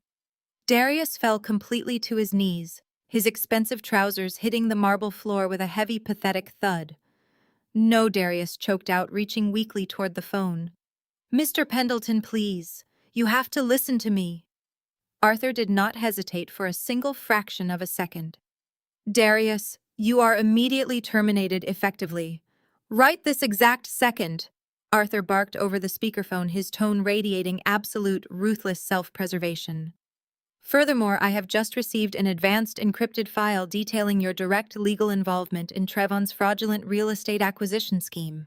You drafted those fake contracts, Darius. You deliberately, knowingly facilitated a massive federal crime. I am personally reporting you to the State Bar Association first thing tomorrow morning. You will never practice law in this country ever again. Do I make myself perfectly clear, Mr. Sterling? My father ended the call, tossing the phone back into his coat pocket. True generational excellence is built exclusively on a solid foundation of unbreakable integrity, Darius I stated, looking down at my pathetic, weeping ex-husband. My family built an entire empire by valuing honesty, grit, and actual hard work. You built a fragile glass house constructed entirely out of desperate, superficial lies, stolen funds, and fake luxury brands. You wanted the aesthetic of Black excellence without putting in any of the actual grueling, honest work required to achieve it. In the far distance, the sharp, unmistakable wail of police sirens pierced the freezing night air. The sound started as a faint, high-pitched scream before rapidly growing louder and infinitely more aggressive. Vivian scrambled frantically backward across the floor, completely ruining her silk stockings as she desperately tried to distance herself from the impending consequences. The wailing sirens multiplied, indicating a massive coordinated tactical response. Brilliant flashing red and blue lights suddenly cut through the darkness outside, illuminating the shattered patio doors and casting violent, colorful shadows across the ruined ballroom walls. The authorities are not just arriving to collect Trevon for his pathetic Ponzi scheme, I announced calmly, watching the color completely drain from Vivian's heavily contoured face. I signaled to Marcus, who seamlessly handed me a final crisp legal document. Vivian, to personally fund this incredibly lavish, ridiculous charity gala tonight. You took out a massive, highly predatory third mortgage on this exact estate. I explained, my voice echoing over the approaching sirens. You arrogantly thought you were borrowing liquid capital from an anonymous shadow bank operating out of the Cayman Islands. You were completely wrong, Vivian. You borrowed those funds directly from my secondary holding subsidiary. You are officially in absolute permanent default. This mansion, this land, and every single piece of imported furniture inside it now legally belongs entirely to me. Vivian let out a strangled, horrifying shriek, clutching her chest as she collapsed onto the floor beside Chloe. Serena had been standing silently near the marble pillar, watching her entire fake socialite future disintegrate into absolute nothingness. When she finally realized the Holloways were completely penniless, facing decades of federal prison time and severe public humiliation, her survival instincts instantly kicked in. Darius weakly reached out his hand toward her, desperately seeking any shred of comfort from his beautiful, wealthy mistress. Serena violently slapped his hand away with absolute unmasked disgust. "You are completely broke," Serena snarled, her face twisting into a mask of pure, selfish revulsion. "Do not ever contact me again, you pathetic loser." She aggressively gathered the skirt of her expensive gown, turned sharply on her heel, and sprinted frantically out of the ballroom, pushing her way past the stunned investors to flee the ruined party before the police could block the driveway. Darius completely broke down, sobbing loudly and uncontrollably. He crawled forward on his hands and knees, dragging his ruined tuxedo across the marble floor until he was practically groveling directly at my feet. He looked up at me with tears streaming down his face, his fragile ego entirely shattered. "Zuri, please," Darius begged, his voice cracking pathetically. "I am so incredibly sorry. I love you, Zuri. I really do.